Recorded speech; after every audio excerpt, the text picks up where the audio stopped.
Good morning, everyone. Good morning. Hi. Some basic concepts of chemistry നമ്മൾ start ചെയ്യാണ്. So 2.0 ബാച്ചിലേക്ക് എല്ലാവർക്കും സ്വാഗതം. എൻ്റെ പേര് നുസ്രത്ത്. NS എന്നാണ് code. I M your chemistry teacher along with other chemistry. Okay, chemistry teachers. Yes. So good morning. നമുക്ക് എന്തായാലും start ചെയ്യാം. മോൾ കോൺസെപ്റ്റ് ആണ് നമ്മൾ പറയാൻ പോകുന്നത്. ആദ്യം മോൾ കോൺസെപ്റ്റ് പഠിക്കുന്ന സമയത്ത് ഫസ്റ്റ് നമുക്ക് എന്താണ് ബേസിക് മാറ്റർ എന്താണെന്നുള്ളതിന്റെ കുറച്ച് ബേസിക് നോളജ് നമുക്ക് ഉണ്ടാവണം. മാറ്ററിന്റെ ക്ലാസിഫിക്കേഷൻ എന്തൊക്കെയാണെന്ന് അറിയണം. എങ്ങനെയൊക്കെയാണ് മാറ്ററിനെ നമ്മൾ അളക്കുക, അല്ലെങ്കിൽ മോൾ കോൺസെപ്റ്റ് എന്താണെന്നൊക്കെ നമ്മൾ ഗ്രാജുവലി പഠിച്ചു വരും. Okay, yes ready. Hi.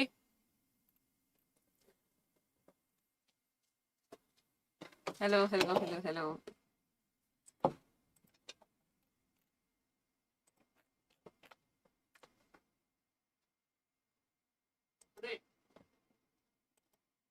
Yes. Okay, Vishnu. Hi. അപ്പൊ നമ്മൾ എന്തായാലും സ്റ്റാർട്ട് ചെയ്യാൻ പോവാണ്. ഏറ്റവും ആദ്യം നിങ്ങൾക്ക് മനസ്സിലാക്കേണ്ടത് എന്താണ്? കെമിസ്ട്രി എന്ന് പറയുന്നത് സ്റ്റഡി ഓഫ് മാറ്റർ എന്ന് ഏറ്റവും സിമ്പിൾ ആയിട്ട് പറയാം. വസ്തുക്കളെ പറ്റി പഠിക്കുന്നതിനെയാണ് കെമിസ്ട്രി എന്ന് പറയാ. Now you define what is a matter. എന്തിനാണ് നമ്മൾ മാറ്റർ എന്ന് പറയാ? മാറ്റർ എന്ന് പറയുന്നത് anything which has definite mass and which require space to occupy, അല്ലെ? ഒരു നിശ്ചിത മാസൊക്കെയുള്ള മാസുള്ള വോള്യം അല്ലെങ്കിൽ സ്പേസ് ആവശ്യമായിട്ട് വരുന്ന ആൾക്കാരെയാണ് നമ്മൾ മാറ്റർ എന്ന് പറയാം, വസ്തുക്കൾ എന്ന് പറയാം. അപ്പൊ നിങ്ങൾ എപ്പോഴും മാറ്റേഴ്സിനെ നോക്കിക്കഴിഞ്ഞാൽ നമുക്ക് ചുറ്റുമുള്ളതില് ആദ്യം കുറച്ച് ഫണ്ടമെന്റൽ ഐഡിയാസ് ആണ് നമ്മൾ പറയാൻ പോകുന്നത്. മാറ്ററിന് പല രീതിയിൽ അതിന്റെ ഫിസിക്കൽ എക്സിസ്റ്റൻസ് നമുക്കറിയാം. Like solid, liquid, gas. അങ്ങനെ 3 രീതിയിൽ നമ്മുടെ മാറ്ററിനെ നമുക്ക് എക്സിസ്റ്റ് ചെയ്യാൻ വേണ്ടി പറ്റും. സോളിഡുകളെ അറിയാം, there is tight packing of particle. ഇപ്പൊ ഐസ് എന്ന് പറയുന്നത് സോളിഡ് ആണ്. അവിടെ സോളിഡ് വളരെ റിജിഡ് ആണ് എന്ന് നമുക്കറിയാം. അവർക്കൊരു ഡെഫിനിറ്റ് ഓർ ഫിക്സ്ഡ് ഷേപ്പ് ഉണ്ടെന്ന് അറിയാം. And they will also have definite volume, fixed volume വരുന്ന ആൾക്കാരാണ്. ലിക്വിഡിലേക്ക് വരുന്ന സമയത്ത് വോള്യം ഉണ്ട്, പക്ഷെ അതിന്റെ ഷേപ്പ് നോക്കുമ്പോൾ അത് റിജിഡ് അല്ല ഒരിക്കലും. It is not rigid. Shape fixed അല്ല. നമ്മൾ എടുക്കുന്ന കണ്ടെയ്നർ ഏതാണോ ആ കണ്ടെയ്നറിന്റെ ഷേപ്പിലേക്കാണ് ലിക്വിഡുകൾ പോവുക. അത് വളരെ ഫ്ലെക്സിബിൾ ആയിട്ടുള്ള ഒരാളാണ്. ബട്ട് ഡെഫിനറ്റ് ആയിട്ടും അതിന് വോള്യൂം ഉണ്ട്, അല്ലേ? നമ്മൾ 1/2 ലിറ്റർ, 1 ലിറ്റർ, 100 ml എന്നൊക്കെ പറയുമ്പോൾ അവിടെ എന്തായാലും നമുക്ക് വോള്യൂം ഉണ്ട് എന്നുള്ളത് മനസ്സിലാക്കാൻ പറ്റും. Now you consider gas. Gases are having this random motion. There is zigzag continuous random motion for gaseous particle. അവരെ നമ്മൾ എടുത്തു കഴിഞ്ഞാൽ അവര് വളരെ ഫ്രീ ആണ്, റിജിഡ് അല്ല. അതിന് ഫിക്സ്ഡ് ഷേപ്പോ ഫിക്സ്ഡ് വോള്യോ നമുക്ക് പറയാനില്ല, റൈറ്റ്? ഇതാണ് നമ്മുടെ fundamental physical existence of nature ആയിട്ട് നമുക്ക് പറയാൻ വേണ്ടി സാധിക്കാം. ഇനി സോളിഡ് ലിക്വിഡ് ഗ്യാസസിന്റെ ഇന്റർ കൺവേർഷൻ നമുക്ക് പോസിബിൾ ആണോ? Of course. എങ്ങനെയാ നമ്മുടെ കയ്യിലുള്ള ഒരു സോളിഡിനെ ചൂടാക്കി കഴിഞ്ഞാൽ, ഹീറ്റ് ചെയ്താൽ നമുക്കതിനെ ലിക്വിഡ് ആക്കാം. വിച്ച് മീൻസ് ലിക്വിഡിനെ തണുപ്പിച്ച സോളിഡായി. നിങ്ങൾ വെള്ളം എടുക്കുക, വിച്ച് ഇസ് എ ലിക്വിഡ്. ഈ ലിക്വിഡിനെ ചൂടാക്കി കഴിഞ്ഞാൽ അത് വേപ്പേഴ്സ് ആയിട്ട് മാറും. You get gas. അതിനെ തണുപ്പിച്ചു കഴിഞ്ഞാൽ നിങ്ങൾക്ക് ലിക്വിഡ് കിട്ടും. അല്ലെങ്കിൽ നാഫ്തലീൻ ഒക്കെ പറയുന്ന പോലെ, പാറ്റ ഗുളികയെ പറയുന്ന പോലെ സോളിഡിനെ ഡയറക്റ്റ് ഇവാപ്പറേറ്റ് ചെയ്യാൻ പറ്റും. വി കോൾ ഇറ്റ് ഹീറ്റ് ചെയ്യുക. അല്ലെങ്കിൽ ഇത് തിരിച്ച് കൂൾ ചെയ്ത് കഴിഞ്ഞാൽ നമുക്കതിനെ സോൾഡിഫൈ ചെയ്യാം. So this Inter conversion of all these physical appearances R possible. അപ്പൊ നോക്കുക, വെരി സിമ്പിൾ. നമ്മുടെ കയ്യിൽ ഐസ് ഉണ്ട്. ഐസിനെ ലിക്വിഡ് ആക്കാൻ വേണ്ടി ചൂടാക്കുന്നു.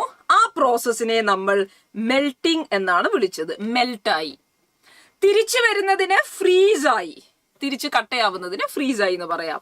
സിമിലർലി നമ്മൾ വെള്ളം കൺസിഡർ ചെയ്യുക. വെള്ളം ഗ്യാസ് ആയിട്ട് മാറുന്നതിനെ നമുക്ക് ഇവാപ്പറേഷൻ പ്രോസസ് എന്ന് പറയാം, ഓർ വേപ്പറൈസേഷൻ. ഗ്യാസ് തിരിച്ച് ലിക്വിഡ് ആവുന്നതിനെ കണ്ടൻസ് ചെയ്യുക ഓർ കണ്ടൻസേഷൻ എന്ന ടേം നമുക്ക് യൂസ് ചെയ്യാം.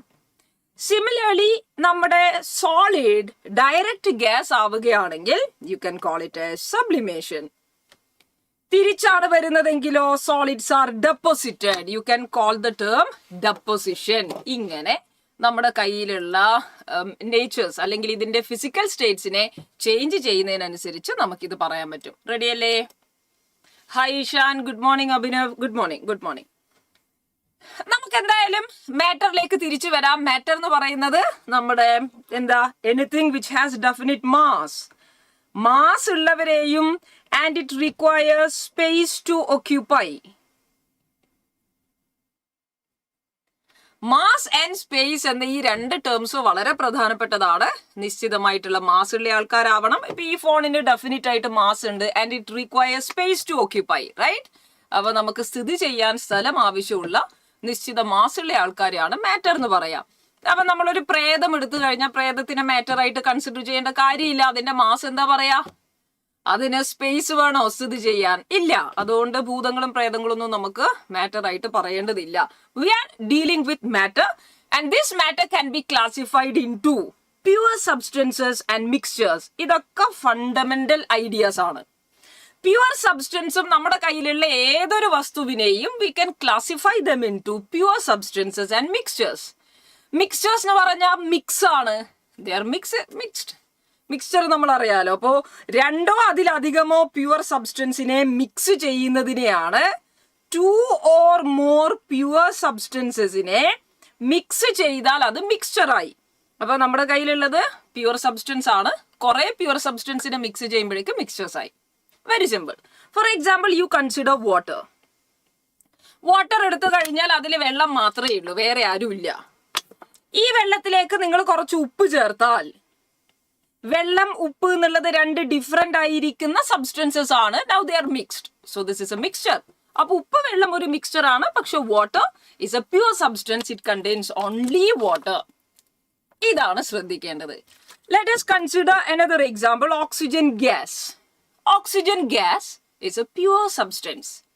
നേരെ മറിച്ച് ഞാൻ എയർ എടുത്തു കഴിഞ്ഞാൽ എയറിൽ ഓക്സിജൻ ഗ്യാസ് മാത്രമല്ല, ഓക്സിജനും നൈട്രജനും ഹൈഡ്രജനും എല്ലാവരും പ്രസന്റ് ആണ്. ഒന്നിലധികം ആൾക്കാരുണ്ട് and air also contains dust particles. ഇപ്പൊ കുറെ ആൾക്കാരുടെ മിക്സ്ചേഴ്സ് ആയതുകൊണ്ട് അത് മിക്സ്ചർ എന്ന് പറയുന്നതാണ് കുറച്ചുകൂടി ശരിയായത്. Matter is classified into 2 pure substances and mixtures. Very easy. Hi Suhail. Yes. ഇനി പ്യുവർ സബ്സ്റ്റൻസിനെ നമുക്ക് എടുത്താൽ, ഞാനിപ്പോ വാട്ടർ പറഞ്ഞ പോലെ ഓക്സിജൻ പറഞ്ഞതുപോലെ നമുക്ക് കുറെ പ്യുവർ സബ്സ്റ്റൻസസ് ഉണ്ട്. പ്യുവർ സബ്സ്റ്റൻസസിനെ നമ്മൾ എടുത്തു കഴിഞ്ഞാൽ അതിനെ നമുക്ക് വീണ്ടും ക്ലാസിഫൈ ചെയ്യാം. It can be classified into elements and compounds. Elements and compounds എന്ന് പറഞ്ഞാൽ നമുക്ക് ഇവരെ ക്ലാസിഫൈ ചെയ്യാം. ഇത് വളരെ ഈസിയാണ്. എങ്ങനെയാ നമ്മൾ ഒരാൾ എലിമെന്റ്സ് ആണെന്ന് പറയാം? ആ പ്യുവർ സബ്സ്റ്റൻസില് it is made up of by same atom. For example, carbon എടുത്താൽ അതിൽ കാർബൺ ആറ്റങ്ങൾ മാത്രമേ ഉള്ളൂ. ഓക്സിജൻ ഗ്യാസ് എടുത്താൽ അതിൽ ഓക്സിജൻ മാത്രമേ ഉള്ളൂ. ഓസോൺ എടുത്തു കഴിഞ്ഞാൽ അവിടെ ഓസോൺ മാത്രമേ ഉള്ളൂ. ഹൈഡ്രജൻ ഗ്യാസ് എടുക്കുമ്പോൾ ഹൈഡ്രജൻ ആറ്റങ്ങൾ മാത്രമേ ഉള്ളൂ. അപ്പൊ ഒരേ ടൈപ്പ് ആറ്റംസ് ആണെങ്കിൽ നിങ്ങൾ അതിനെ എലിമെന്റ് എന്ന് വിളിച്ചാൽ മതി. നേരെ മറിച്ച് different types of atoms combine ചെയ്ത് കിട്ടുന്നവരാണെങ്കിൽ അതിനെ കോമ്പൗണ്ട് എന്ന് വിളിക്കുക. Four example, H2O contains hydrogen and oxygen atom. They are different. Carbon dioxide contains carbon and oxygen atoms. 2 different atoms are there. NH3 different atoms. C6H12O6 glucose. Glucose carbonum, hydrogenum, oxygenum ഉണ്ട്. All these are different atoms. അപ്പൊ different atoms ആണ് നമ്മൾ ചെയ്യുന്നത്.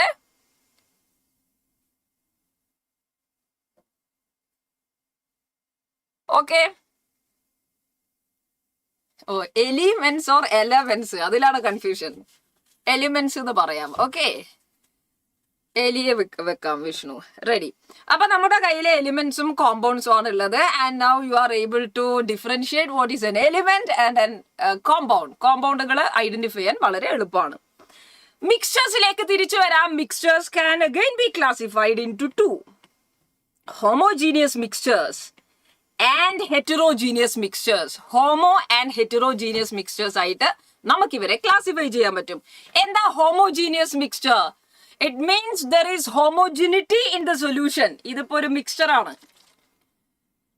ഞാൻ ഇതിനെ mix ചെയ്തിട്ട് ഇതേ ഒരു കളേർഡ് സൊല്യൂഷൻ ഉണ്ടാക്കി. And this is well mixed. എല്ലാ സ്ഥലത്തും ഒരേപോലെ കോമ്പോസിഷൻ ഉണ്ട്. Uniform composition through out the solution ആണ്.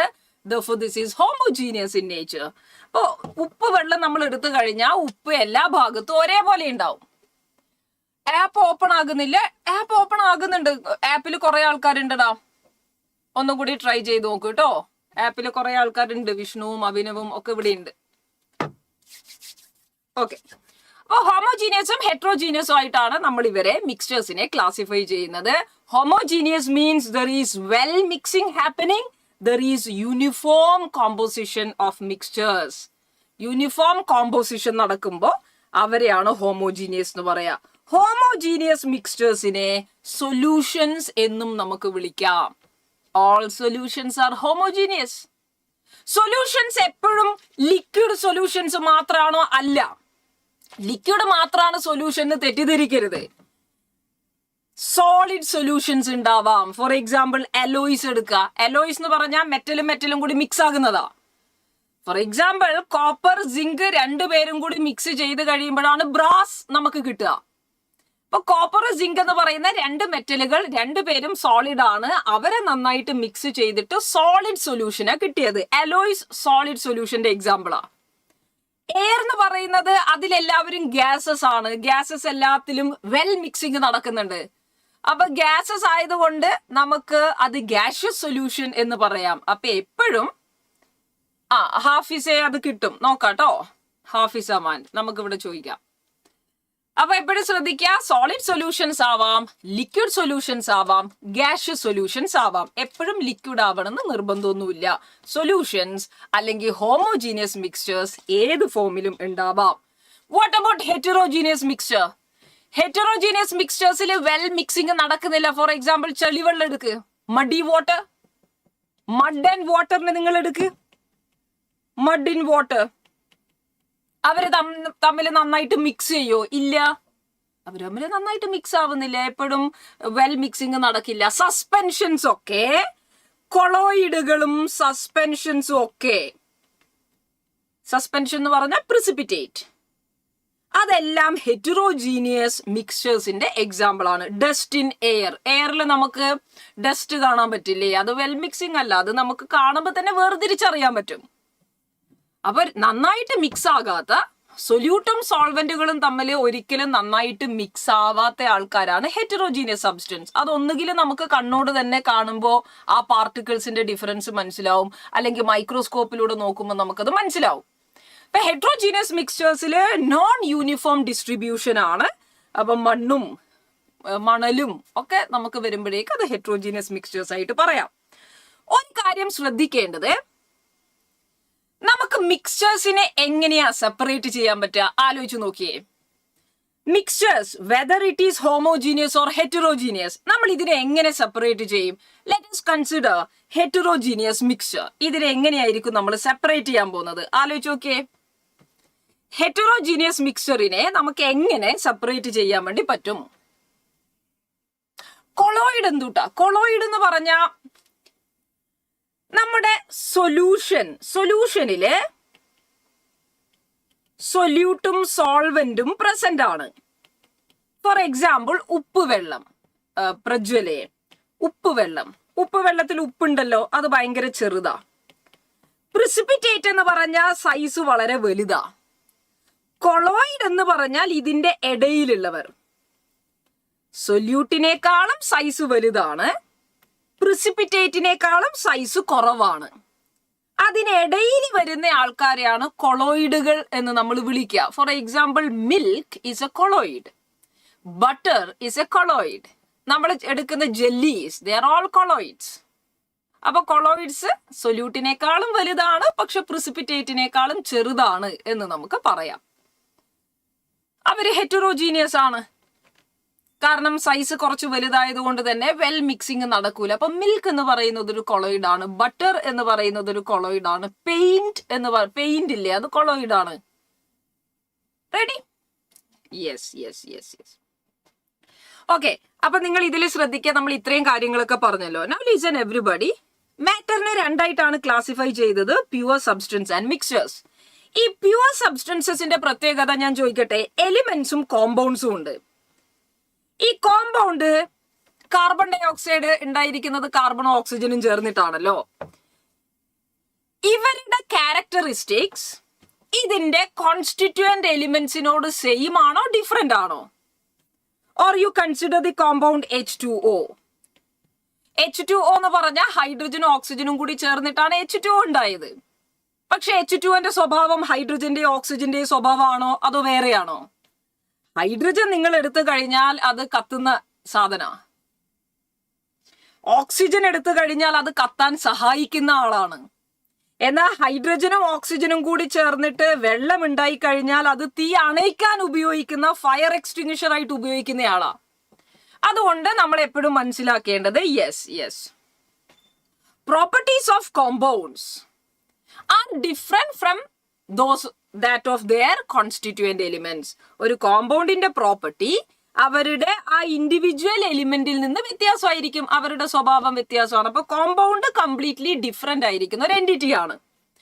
എങ്ങനെയാണ് നമുക്ക് കോമ്പൗണ്ടിൽ വരുന്ന കോൺസ്റ്റിറ്റ്യൂവന്റ് എലിമെന്റ്സിനെ സെപ്പറേറ്റ് ചെയ്യുക? ഇഷാൻ, നമുക്കതിലേക്ക് വരാം.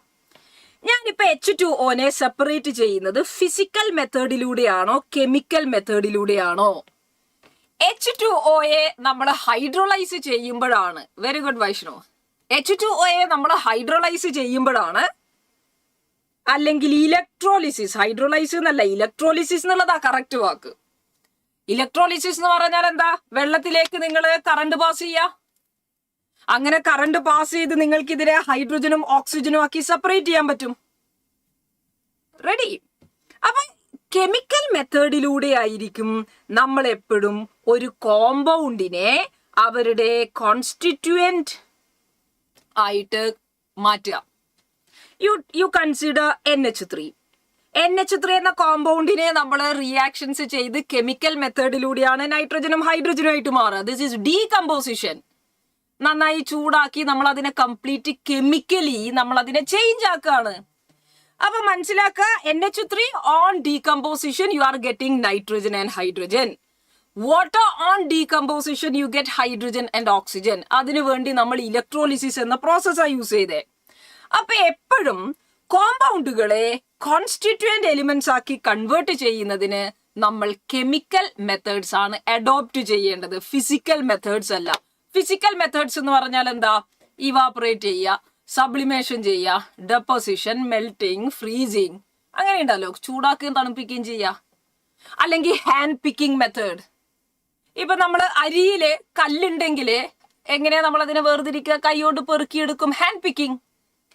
അപ്പൊ നിങ്ങൾ ആലോചിക്കേണ്ടത്, നമുക്ക് ഈ പറയുന്ന മിക്സ്ചേഴ്സിനെ, നമ്മുടെ കയ്യിൽ വരുന്നത് മിക്സ്ചേഴ്സ് ആണെങ്കിൽ നോക്കിയേ, മിക്സ്ചേഴ്സിനെ നമ്മൾ സെപ്പറേറ്റ് ചെയ്യുന്നത് physical മെത്തേഡിലൂടെയാണ്.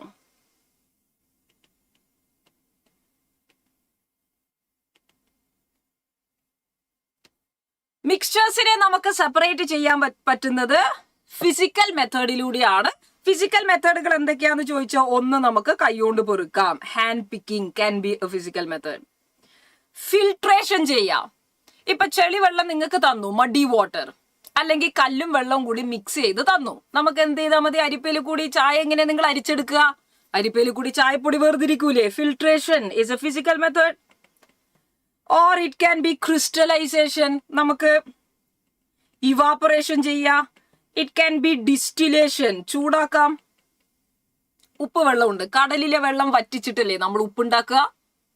That is evaporation process, which is basically a physical method. അപ്പോൾ കെമിക്കലി ചേഞ്ചസ് ഒന്നുമില്ല. ഫിസിക്കൽ മെത്തേഡ്സ് എന്ന് പറയുന്നത് ഇതുപോലെ നമ്മൾ സെപ്പറേറ്റ് ചെയ്യുന്നതാണ്. അതിപ്പോ ഹോമോജീനിയസ് ആയാലും ശരി, ഹെറ്ററോജീനിയസ് ആയാലും ശരി. ഹെറ്ററോജീനിയസ് ഒക്കെയാണ് ഇഷാനെ, ഹെറ്ററോജീനിയസ് മിക്സ്ചർ ഏത് ടൈപ്പാണെന്ന് നോക്കിയിട്ട് ഇതിലേതാന്ന് ചൂസ് ചെയ്താൽ മതി. ഇപ്പം കല്ലും പഞ്ചസാരയും ഒക്കെയാണ് തരുന്നതെങ്കിൽ കല്ല് നിങ്ങൾക്ക് കൈകൊണ്ട് പെറുക്കിയെടുക്കാം. അല്ലെ വെള്ളവും കല്ലുമാണ് തരുന്നതെങ്കിൽ ഫിൽട്ടർ ചെയ്തിട്ട് വെള്ളത്തിനെ മാറ്റിയെടുക്കാം. പിന്നെ ഹോമോജീനിയസ് മിക്സ്ചേഴ്സ് ഒക്കെ ആണെങ്കിൽ ക്രിസ്റ്റലൈസേഷനും ഡിസ്റ്റിലേഷൻ മെത്തേഡൊക്കെ വെച്ച് നമുക്ക് ഇതിനെ സെപ്പറേറ്റ് ചെയ്യാം. അപ്പൊ ഇവരുടെ സെപ്പറേഷൻ മെത്തേഡുകൾ എന്താ ഉദ്ദേശിച്ചെന്നുള്ളത് ക്ലിയർ ആയല്ലോ. യെസ്, ഈ കാര്യം കൂടി നമ്മൾ ശ്രദ്ധിക്കണം. ഇപ്പൊ പ്യൂർ സബ്സ്റ്റൻസസിനെ നമുക്ക് ഫിസിക്കലി സെപ്പറേറ്റ് ചെയ്യാനൊന്നുമില്ല. നിങ്ങളിപ്പോ ഐസ് കട്ടയെടുത്തു, ഐസ് കട്ട എന്ന് പറഞ്ഞ H2O യാ, ചൂടാക്കുക അതിനെ വെള്ളാക്കി എന്ന് വിചാരിച്ചോ, അപ്പോഴും H2O അല്ലേ. അതൊരു ഫിസിക്കൽ സ്റ്റേറ്റിലുള്ള മാറ്റം മാത്രമേ ഫിസിക്കൽ മെത്തേഡിലൂടെ നടക്കുകയുള്ളൂ. നിങ്ങൾക്ക് അതിലുള്ള ആൾക്കാരെ സെപ്പറേറ്റ് ചെയ്യാൻ വേണ്ടി കഴിയില്ല. റെഡി? ഇതാണ് ശ്രദ്ധിക്കേണ്ടത്. നമ്മൾ ഡയറക്റ്റ് ചാപ്റ്റേഴ്സിന്റെ ഫണ്ടമെന്റൽസ് വെച്ച് തുടങ്ങുകയാണ് പ്രണവേ. അത് തന്നെയാണ് നമ്മൾ മുന്നേ പറഞ്ഞ ഫണ്ടമെന്റൽ ക്ലാസ്സസിലും ഉണ്ടാവുക കേട്ടോ. Ready ready ready. അപ്പൊ ഇങ്ങനെ നമുക്ക് ഒരുപാട് രീതിയിൽ കൂടി ഇവരെ സെപ്പറേറ്റ് ചെയ്യുന്നതിന് സാധിക്കും. ഇപ്പൊ നമ്മുടെ കയ്യിൽ കുറച്ച് ആൾക്കാരുണ്ടെന്ന് വിചാരിക്കാം. ഫോർ എക്സാമ്പിൾ, ഇത് ഹോമോജീനിയസ് ആണോ ഹെട്രോജീനിയസ് ആണോ എന്ന് നമുക്ക് പറയണം. സീ വാട്ടർ എന്ന് പറയുന്നു. സീ വാട്ടർ ഹോമോജീനിയസ് ആയിരിക്കോ ഹെറ്ററോജീനിയസ് ആയിരിക്കോ? കടലിലെ വെള്ളം. അത് നമ്മൾ ശ്രദ്ധിക്കുക. ഉപ്പ് വെള്ളം എന്ന് പറഞ്ഞിരുന്നുവെങ്കിൽ, സോൾട്ട് വാട്ടർ എന്ന് പറഞ്ഞെങ്കിൽ നമുക്ക് മനസ്സിലാവും അതിൽ ഉപ്പും വെള്ളവും മാത്രമേ ഉള്ളൂ. ആ രണ്ടു പേരും മിക്സ്ചർ ആണ് എന്നുള്ളത് തിരിച്ചറിയാൻ പറ്റി. And is it homogeneous or heterogeneous? ഉപ്പ് വെള്ളത്തിൽ നന്നായിട്ട് മിക്സ് ചെയ്യുമല്ലോ, that gives you homogeneous. Sea water ആണെങ്കിൽ നമുക്ക് അതിൽ ഉപ്പും വെള്ളവും മാത്രമായിരിക്കില്ല. കടലിലെ വെള്ളമാണ് നിങ്ങൾ എടുക്കുന്നതെങ്കിൽ അതിൽ ബാക്കി പൊടിപടലങ്ങൾ ഉണ്ടാവും അല്ലേ, ബാക്കി ആൾക്കാരൊക്കെ നമുക്ക് വരാം. അങ്ങനെയാണ് നമ്മൾ ഉദ്ദേശിക്കുന്നതെങ്കിൽ അതിനെ ഹെറ്ററോ എന്ന് പറയാം. ഹെറ്ററോ എന്ന് പറയാൻ കാരണം ഉപ്പും വെള്ളവും മാത്രമല്ല, ബാക്കി ഡസ്റ്റ് പാർട്ടിക്കിൾസും മണലും ഒക്കെ വരുന്നുണ്ടെങ്കിൽ അങ്ങനെ പറയാം നമുക്ക്. ഓക്കെ. എയറും ഡസ്റ്റിനെ നമുക്ക് സെപ്പറേറ്റ് ചെയ്യാൻ പ്യൂരിഫയേഴ്സ് ഇല്ലേ വിഷ്ണു? പ്യൂരിഫയേഴ്സ് വെച്ചിട്ട് നമുക്ക് അതിനെ സെപ്പറേറ്റ് ചെയ്യാൻ പറ്റും. അത് അരിച്ചെടുക്കും, ഒരു ഫിൽട്രേഷൻ പ്രോസസ്സിലൂടെ നമുക്ക് ചെയ്യാൻ പറ്റും കേട്ടോ. റെഡി? മഡി വാട്ടർ ആണെങ്കിൽ ഓഫ് കോഴ്സ് ചെളിവെള്ളമാണ്, ഹെറ്ററോജീനിയസ് മാത്രമേ ആവുള്ളൂ, വേറെ വ്യത്യാസങ്ങളൊന്നുമില്ല. 22 കാരറ്റ് ഗോൾഡ്. 22 കാരറ്റ് ഗോൾഡ് എന്ന് പറഞ്ഞാൽ ഗോൾഡും കുറച്ച് ചെമ്പും ഉണ്ട്. പക്ഷെ ഇത് നന്നായിട്ട് മിക്സ് ചെയ്യും. മെറ്റലുകളെ നമ്മൾ മിക്സ് ചെയ്ത് കഴിഞ്ഞാൽ നമുക്ക് കിട്ടുന്നത് അലോയ്സ് അല്ലേ. അലോയ്സ് എന്ന് പറയുന്നത് സോളിഡ് സൊല്യൂഷൻസ് ആയതുകൊണ്ട് ഹോമോജീനിയസ് എന്ന് നമുക്ക് പറയാം. അടുത്ത ബ്രാസ് ആണ്. ബ്രാസ് എന്ന് പറയുന്നത് കോപ്പറിന്റെയും സിങ്കിന്റെയും അലോയ്യ. അലോയ്സിനെ നമുക്ക് ഹോമോജീനിയസ് മിക്സ്ചേഴ്സ് എന്നാണ് പറയേണ്ടത്. Because they are solid solutions. Solid mix ആണ്, സോളിഡ് സൊല്യൂഷൻസ് ആണ്. കളേർഡ് ഗ്ലാസസിലേക്ക് വരുമ്പോ ഗ്ലാസിന്റെ കൂടെ ഡൈ കൂടി ഉണ്ടാവും. ഈ ഡൈ എന്ന് പറയുന്ന ആൾക്കാർ നന്നായിട്ട് മിക്സ് ആവൂല. ഡൈയും പെയിന്റ് ഇതൊക്കെ ഉണ്ടല്ലോ, ഇവരങ്ങനെ നന്നായിട്ട് മിക്സ് ആകുന്നവരല്ല, യൂണിഫോം കോമ്പോസിഷൻ വരുന്നവരല്ല. അങ്ങനെയെങ്കിൽ നമുക്ക് ഇതിനെ ഹെറ്ററോജീനിയസ് മിക്സ്ചേഴ്സ് എന്ന് പറയാം. ഗ്യാസോലിൻ എന്ന് പറഞ്ഞാൽ അത് പെട്രോളിനെ ഉദ്ദേശിക്കുക. ഹൈഡ്രോ കാർബണുകളുടെ മിക്സ്ചേഴ്സ് ആണ്. ഗ്യാസോലിൻ ഇസ് പെട്രോൾ കോമ്പിനേഷനാ. അത് യൂണിഫോം ആയിരിക്കില്ലേ, അത് എല്ലാത്തിലും വെൽ മിക്സിങ് നടക്കൂലേ, ഓരോരുത്തർക്കും ഓരോ പോലെ അല്ലല്ലോ. So that is an example four homogeneous. C, നമ്മൾ ഇവിടെ തന്നിരിക്കുന്നത് ചില മഡി വാട്ടർ ഹോമോ അല്ലേ? അല്ല അനസേ, ചളിവെള്ളം എടുത്ത് നോക്കുക. ചളിവെള്ളം എടുത്തു കഴിഞ്ഞ് നിങ്ങൾ വെറുതെ വെച്ചാൽ തന്നെ കുറച്ച് കഴിയുമ്പോൾ അത് സെറ്റിലാവും. ചെളി മൊത്തം വന്ന് താഴേക്ക് അടിഞ്ഞുകൂടും. സൊല്യൂഷൻസിൽ അങ്ങനെ സെറ്റിലാവൂല. ഹോമോജീനിയസ് ആണെങ്കിൽ എല്ലായിടത്തും ഒരുപോലെ നിന്ന് തന്നെ. അപ്പൊ അതുകൊണ്ട് അത് ഒരിക്കലും ഹോമോ ആണെന്ന് പറയണ്ട, ഹെറ്ററോ എന്ന് പറഞ്ഞാൽ മതി. ഈ ഭാഗത്ത് നിന്ന് നിങ്ങൾക്ക് ചോദ്യങ്ങൾ ഉണ്ടാവില്ല, പക്ഷേ ഇതൊരു ബേസിക് അണ്ടർസ്റ്റാൻഡിങ്ങിന്റെ ഭാഗമായിട്ട് പറയണം. Will see a few question. Listen here. Which of the following is not a mixture? നമുക്ക് കുറച്ച് ട്രൈ ചെയ്ത് നോക്കാം. Which of the following is not a mixture? ഇതിൽ ഏതാണ് മിക്സ്ചർ അല്ലാത്തത്? Tap water. നിങ്ങൾ ടാപ്പ് തുറന്നു കഴിഞ്ഞാൽ വെള്ളം വരുന്നത് അതിൽ വെള്ളം മാത്രമാണോ അല്ലെങ്കിൽ വേറെ ആരെങ്കിലും ഒക്കെ ഉണ്ടാവോ? ഡിസ്റ്റിൽഡ് വാട്ടർ, അതിൽ വെള്ളം മാത്രമാണോ വേറെ ആരെങ്കിലും ഉണ്ടോ? മിനറൽസ് ആരെങ്കിലും ഉണ്ടോ? സോൾട്ട് ഇൻ വാട്ടർ, അപ്പൊ തന്നെ സോൾട്ട് വാട്ടർ ഉണ്ട്, അത് ഡിഫറെന്റ് പേരാ നമുക്കറിയാം. Oil in water. Oil water 2 പേരാണ്, so that is A mixture. Salt and water വരുമ്പോൾ അതും 2 പേരാണ്, so that is A mixture. Tap water എടുക്കുമ്പോൾ വെള്ളം മാത്രമൊന്നുമല്ല, വെള്ളം ഉണ്ടാവും, ചിലപ്പോൾ തുരുമ്പുണ്ടാവും, പൊടിപടലങ്ങൾ ഉണ്ടാവും അല്ലേ? അപ്പൊ നമുക്ക് ഡിസ്റ്റിൽഡ് വാട്ടറിലാണ് വെള്ളം മാത്രം എന്ന് പറയാം. That is your answer. Next. Which of the following statements is or are true?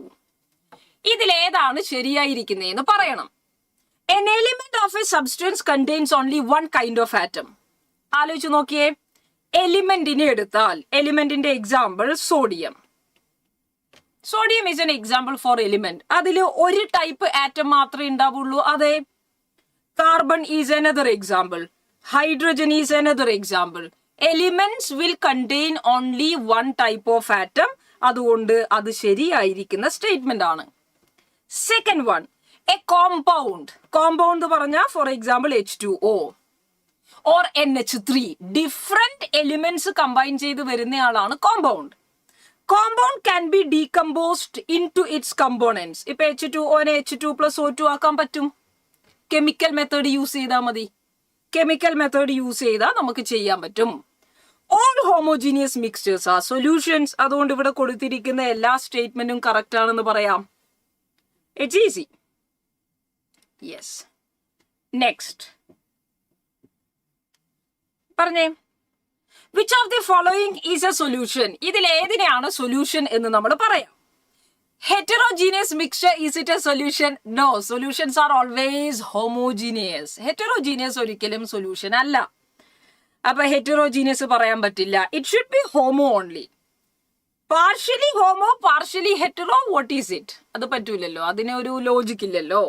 അപ്പൊ അതുകൊണ്ട് നമുക്ക് ഏതാണ് ഹോമോജീനിയസ് സൊല്യൂഷൻ എന്താന്ന് ചോദിച്ചാൽ ഹോമോജീനിയസ് മിക്സ്ചേഴ്സിനെ ആയിരിക്കും നമ്മൾ എപ്പോഴും സൊല്യൂഷൻ എന്ന് പറയുന്നത്. Very simple. Next, when two or more atoms of different elements combine with each other in a fixed ratio, the molecule of dash is obtained. ഒന്നുകൂടി ശ്രദ്ധിക്കണേ. When two or more atoms of different element, ഇപ്പൊ നൈട്രജനും ഹൈഡ്രജനും different elements ആണ്. ഇവര് combine ചെയ്തിട്ട് കിട്ടുന്ന മോളിക്യൂളിനെ നമ്മൾ എന്താ വിളിക്കുക? ഇത് രണ്ടും കൂടി ചേർന്ന് നമുക്ക് NH3 കിട്ടിയില്ലേ? NH3 എന്ന് പറയുന്നത് ഒരു കോമ്പൗണ്ട് ആണ്. Because there are different elements combined. അപ്പൊ ഡിഫറെന്റ് എലിമെന്റ്സ് കമ്പൈൻ ചെയ്യുമ്പോൾ കോമ്പൗണ്ട് എന്നാണ് നമ്മൾ അതിനെ വിളിക്കുക. It's easy. Let us see. ഈ അസേർഷൻ റീസൺ ശ്രദ്ധിക്കുക. അപ്പൊ ആകെ കൂടി നമുക്ക് വേണമെങ്കിൽ ഒരു സ്റ്റേറ്റ്മെന്റ് ക്വസ്റ്റ്യൻ വല്ലതും ഇതിന്ന് വരാം.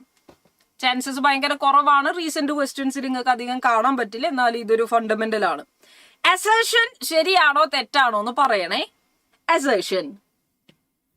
Compounds cannot be separated into its constituent elements by any chemical method. Is the statement true? Compounds. Example എടുക്കുക, NH3 or H2O. H2Oയെ നമുക്ക് അതിന്റെ കോൺസ്റ്റിറ്റ്യൂവന്റ് എലിമെന്റ് ആക്കി മാറ്റാൻ പറ്റില്ല. അങ്ങനെയാ പറഞ്ഞേ. മാറ്റാൻ പറ്റുമല്ലോ. കെമിക്കൽ മെത്തേഡുകളെ ഉപയോഗിച്ച് കഴിഞ്ഞാൽ നിങ്ങൾക്ക് കോമ്പൗണ്ടുകളിൽ വരുന്ന ആൾക്കാരെ മാറ്റാൻ പറ്റും. ഇവിടെ മാറ്റാൻ പറ്റൂല എന്ന് പറഞ്ഞ മോശമായി പോയി. അപ്പൊ അത് അതെ, ഇറ്റ്സ് റാങ്. യെസ്. സെക്കൻഡ്, അടുത്ത നോക്കാം. Compounds cannot be separated into its constituent elements by simple physical method. Physical മെത്തേഡിലൂടെ നമുക്ക് H2Oക്ക് ഫിസിക്കൽ മെത്തേഡ് കൊടുത്തു കഴിഞ്ഞാൽ നമുക്ക് ഒന്നും കിട്ടൂല. H2+O2 കിട്ടുമോ? ഇല്ലല്ലോ. അപ്പൊ ഫിസിക്കൽ മെത്തേഡിലൂടെ സെപ്പറേറ്റ് ചെയ്യാൻ കഴിയില്ല എന്നത് ശരിയാണ്. കെമിക്കൽ മെത്തേഡിലൂടെ സെപ്പറേറ്റ് ചെയ്യാൻ കഴിയില്ല എന്നത് തെറ്റാണ്. So assertion is false, but reason is true. 4 അല്ലേ? Yes, 4 is your answer. Ready? It is 4. Yes.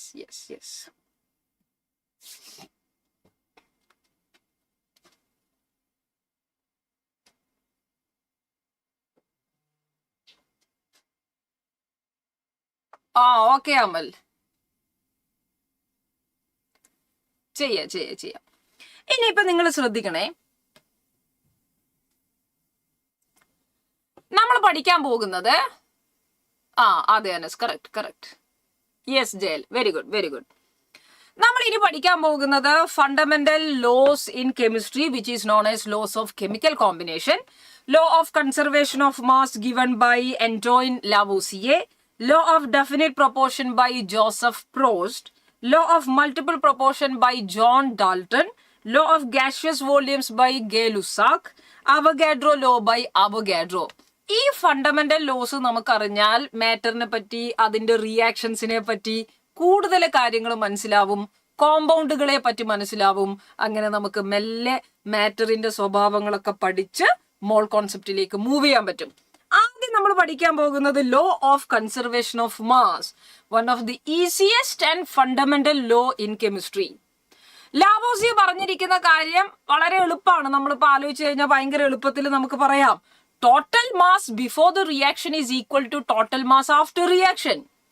നിങ്ങൾ ഇവിടെ ഒരു റിയാക്ഷൻ നടക്കുന്നതിന് മുന്നേ റിയാക്ടന്റുകളെ നിങ്ങൾ മിക്സ് ചെയ്തു. കാൽഷ്യം ക്ലോറൈഡും സോഡിയം സൾഫേറ്റ് ഒക്കെ മിക്സ് ചെയ്തു.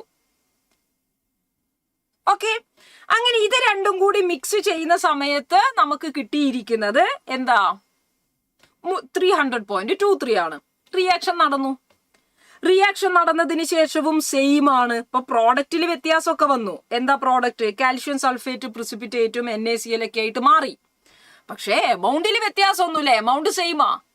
So total amount before a reaction is equal to total amount after a reaction. എന്തുകൊണ്ടാ മാറാത്തെ? ആറ്റംസ് എവിടെയും പോകുന്നില്ലല്ലോ.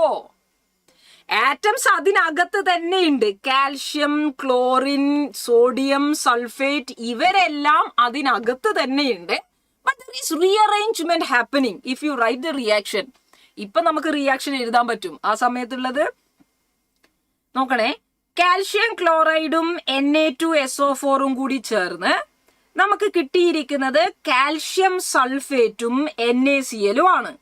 അപ്പൊ ഇവിടെ നമുക്ക് ടോട്ടൽ ലെഫ്റ്റ് സൈഡിൽ വരുന്ന ആറ്റങ്ങളുടെ എണ്ണവും 2 ക്ലോറിൻ, 2 സോഡിയം, 1 സൾഫേറ്റ്, ടോട്ടൽ ആറ്റങ്ങളുടെ എണ്ണം റിയാക്ഷന് മുമ്പും റിയാക്ഷന് ശേഷവും സെയിം ആണ്.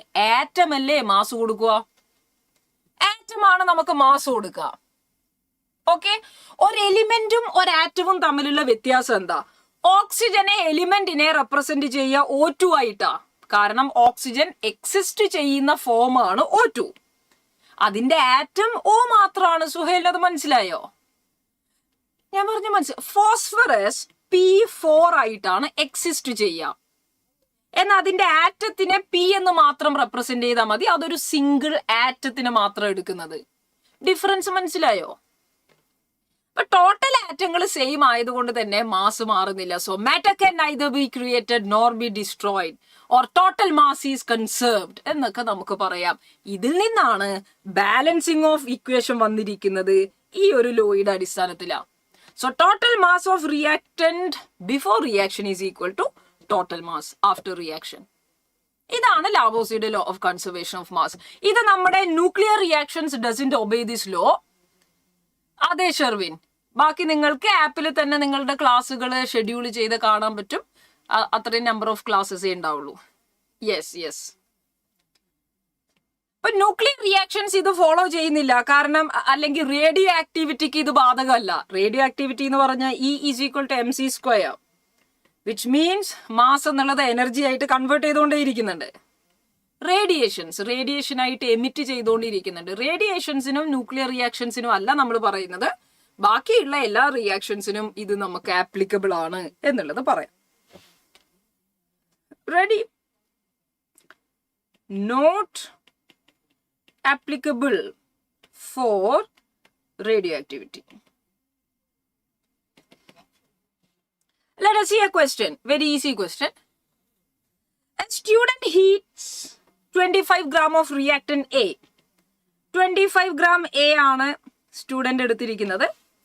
And 50 gram of reactant B. He obtains 50 gram of product C and recovers 25 gram of unreacted B. Which of the following law is confirmed in the following reaction? അപ്പൊ നമുക്ക് മനസ്സിലായത് reaction നടക്കുമ്പോൾ total 75 gram ആണ് എടുത്തത്. Total 75 gram നമ്മൾ എടുത്തു. എന്നിട്ട് കിട്ടിയ പ്രോഡക്റ്റ് 50 ഗ്രാമേ ഉള്ളൂ എന്ന് പറഞ്ഞാൽ ബാക്കി 25 gram ബാക്കി ഉണ്ടാവണം. എന്നാലേ ലെഫ്റ്റ് സൈഡിലെ 75ഉം റൈറ്റ് സൈഡിലെ 75 ഈക്വൽ ആവുള്ളൂ. Total 75 ആണ് before and after reaction. So this is an example of law of conservation of mass. Such an easy question. See another question. അടുത്തൊരു ചോദ്യം നോക്കൂ. What weight of barium chloride would react with 24.4 gram sodium sulfate to produce 46.6 gram of barium sulfate and 23.4 gram of sodium chloride?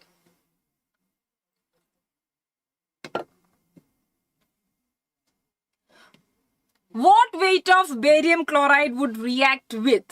അപ്പൊ നമ്മൾ മനസ്സിലാക്കുക barium ക്ലോറൈഡും sodium സൾഫേറ്റും കൂടി react ചെയ്യുന്നു. അപ്പൊ equation balance ചെയ്ത് എഴുതിയില്ലെങ്കിലും കുഴപ്പമൊന്നുമില്ല. നമുക്കിപ്പോ ഫോർമുലയൊക്കെ അറിയുന്നതുകൊണ്ട് ഇങ്ങനെ അങ്ങ് എഴുതാം. It produces barium sulfate and sodium chloride. Yes. Very simple. ഇതിന്റെ വെയിറ്റ് എത്രയാന്ന് കണ്ടുപിടിക്കണം. 24.4 gram sodium sulfate ഉണ്ട്, 46.6 gram barium sulfate, 23.4 gram sodium chloride ആണ് തന്നിരിക്കുന്നത്. So total mass before reaction should be equal to total mass after reaction. അതുകൊണ്ട് x plus 24.4 should be equal to 46.6 plus 23.4. കിട്ടിയോ?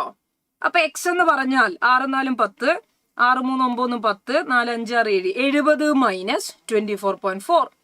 70 നിന്ന് 25 പോയി കഴിഞ്ഞാൽ എത്ര കിട്ടി? 46. So this is 45.6 gram. Are you getting option C?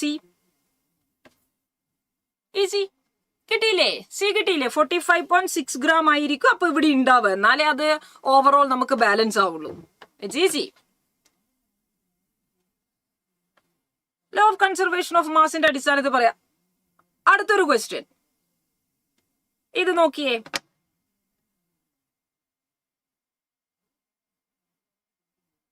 Yes. 10 gram of calcium carbonate on heating gives 4.4 gram of carbon dioxide. Then determine weight of calcium oxide produced. നോക്കണേ, calcium കാർബണേറ്റിനെ heat ചെയ്യുമ്പോൾ calcium ഓക്സൈഡും carbon ഡൈ ഓക്സൈഡും നമുക്ക് കിട്ടും. Okay, 10 gram calcium കാർബണേറ്റിനെ heat ചെയ്തിട്ട് 4.4 gram കാർബൺ ഡൈ ഓക്സൈഡ് കിട്ടിയെങ്കിൽ കാൽഷ്യം ഓക്സൈഡിന്റെ വെയിറ്റ് എത്ര? ഇപ്പൊ നമുക്കറിയാം total mass before reaction should be equal to total mass after reaction. റിയാക്ടന്റിന്റെ മാസും പ്രോഡക്റ്റിന്റെ മാസും ഈക്വൽ ആവണം. 10 is equal to x plus 4.4 അല്ലേ? So x should be equal to 5.6 gram. You get option D. Very good, very good. Next.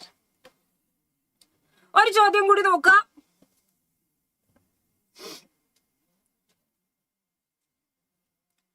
Which of the following reaction does not obey law of conservation of mass? Law of conservation of mass obey ചെയ്യാത്തത് ആരാണ്?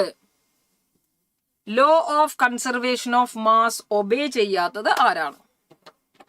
Law of conservation of mass എന്നാണ് ബാലൻസിങ് സംഭവിച്ചത്. Because total number of atoms before reaction should be equal to total number of atom after reaction. Is it easy? ഒന്നാമത്തേല് നോക്കുക, 2 2 4 hydrogen ഉണ്ട്, 2 oxygen ഉണ്ട്, sulphur ഉണ്ട്, ഓക്സിജൻ O2 കൂടിയിട്ട് 4 ഓക്സിജൻ. പക്ഷെ 4 ഓക്സിജൻ വരുന്നില്ല. സെക്കൻഡ് അല്ലേ? അടുത്തതിൽ നോക്കിക്കഴിഞ്ഞാൽ 2 nitrogen, 3 3 6 hydrogen, carbon, oxygen. Okay, അപ്പൊ നമുക്ക് ആൻസർ വരേണ്ടത് ഓപ്ഷൻ ബി ആണ്. ബിയിൽ നമുക്ക് ബാലൻസിങ് കാണുന്നില്ല എന്നുള്ളത് മനസ്സിലാക്കാൻ പറ്റും. റെഡി. ഫസ്റ്റ് ലോ കഴിഞ്ഞാൽ നമ്മുടെ second law, law of constant proportion, law of definite proportion or law of fixed composition എന്നൊക്കെ നമുക്ക് വിളിക്കാൻ പറ്റുന്ന ജോസഫ് പ്രോസ്റ്റിന്റെ നെക്സ്റ്റ് ലോ ആണ് നമ്മൾ പറയാൻ പോകുന്നത്. പേരിൽ തന്നെ ഈ നിയമങ്ങളുടെ ഒക്കെ പ്രത്യേകത എന്താ? പേരിൽ തന്നെ അതുണ്ട്. ഇപ്പൊ law of conservation of mass, mass is conserved. Law of definite proportion or law of constant proportion, അതിന്റെ അർത്ഥം എന്താ? Proportion is constant, proportion is definite, അല്ലെങ്കിൽ proportion is constant or proportion is fixed. Law of fixed proportion എന്നും പറയും. അപ്പൊ proportion fixed ആണ്, അതാണ് ഇത് ഉദ്ദേശിക്കുന്നത്. എന്തിന്റെ പ്രൊപ്പോർഷൻ? Mass proportion.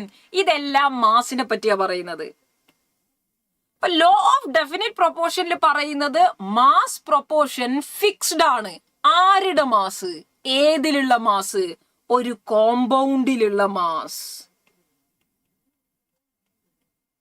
ഒരു കോമ്പൗണ്ടിലുള്ള മാസ് പ്രൊപ്പോർഷൻ ഫിക്സ്ഡ് ആണ്. കോമ്പൗണ്ട് നമ്മൾ നേരത്തെ ഡിഫൈൻ ചെയ്തില്ലേ, അതിനു വേണ്ടിയാ മാറ്ററിന്റെ ക്ലാസിഫിക്കേഷൻ പറഞ്ഞേ. ഞാനൊരു കോമ്പൗണ്ട് എടുക്കാം, for example carbon dye oxide.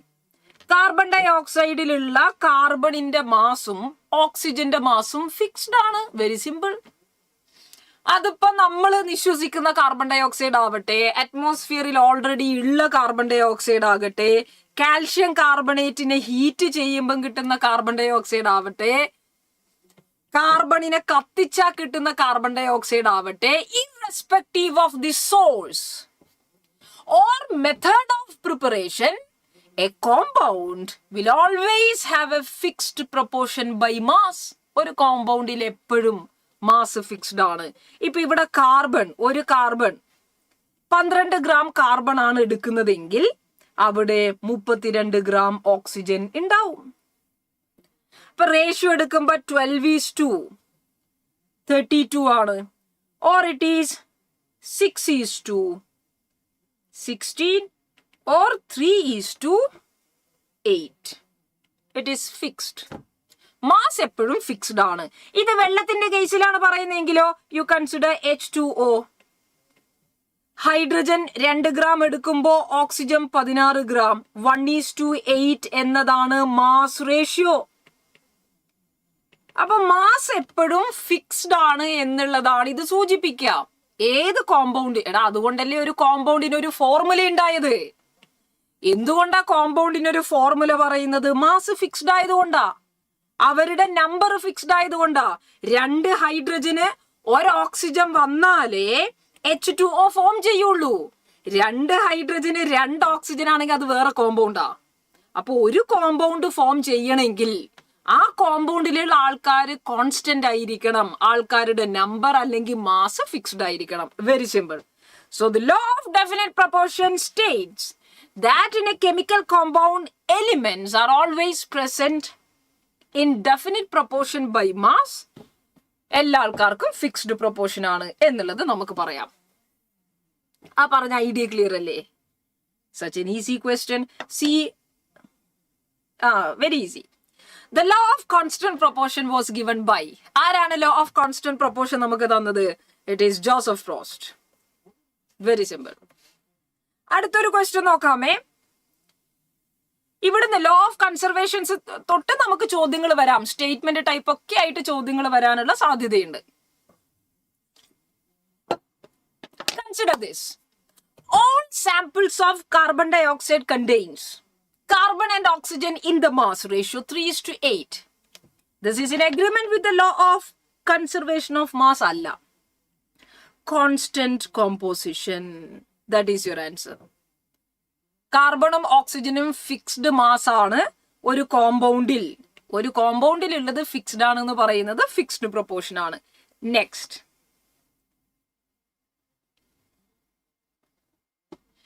in a sample of a compound A and B, 2.5 gram A combines with 8 gram B. In another compound A and B, 1.2 gram of A combines with 3.84 gram of B. ഒന്നുകൂടി ശ്രദ്ധിക്കണേ. നമ്മുടെ കയ്യിൽ ഒരു sample ഉണ്ട്. ആദ്യത്തെ സാമ്പിളിൽ എയും ബിയും 2.5 ഗ്രാം എ കമ്പൈൻ ചെയ്യുന്നത് 8 ഗ്രാം ബിയുടെ കൂടെയാണ്. ആൻഡ് ഇൻ അനദർ സാമ്പിൾ, രണ്ടാമത്തെ സാമ്പിളിൽ 1.20 ഗ്രാം എ കമ്പൈൻ ചെയ്യുന്നത് 3.84 ഗ്രാം ബി ആണ്. ദീസ് ഡാറ്റ ഇല്ലുസ്ട്രേറ്റ് എന്നാണ് ചോദ്യം.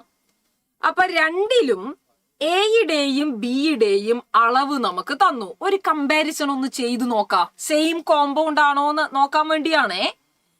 2.5 ഗ്രാം എ 8 ഗ്രാം ബി തരുന്നുവെങ്കിൽ 1 ഗ്രാം എ നമുക്ക് 8/2.5 ഗ്രാം ബി അല്ലേ തരിക?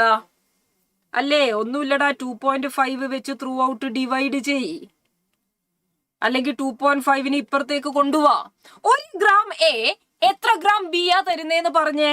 8/2.5. എത്രയാ? 80/25 ചെയ്യുമ്പോഴേക്ക് 3 പ്രാവശ്യം 75, 5 ബാക്കി.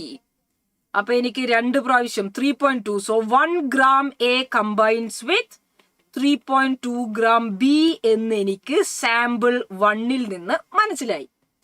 നമുക്ക് സാമ്പിൾ 2 എടുത്തു നോക്കാം. സാമ്പിൾ 2-ൽ എന്താ പറഞ്ഞേ? 1.2 gram A combines with 3.84 gram B. അങ്ങനെയാണെങ്കിൽ 1 gram A കമ്പൈൻ ചെയ്യുന്നത് 3.84/1.20 gram B. അത് ചെയ്തു നോക്ക്. 384/12 എന്ന് പറഞ്ഞാൽ നമുക്കതിനെ 1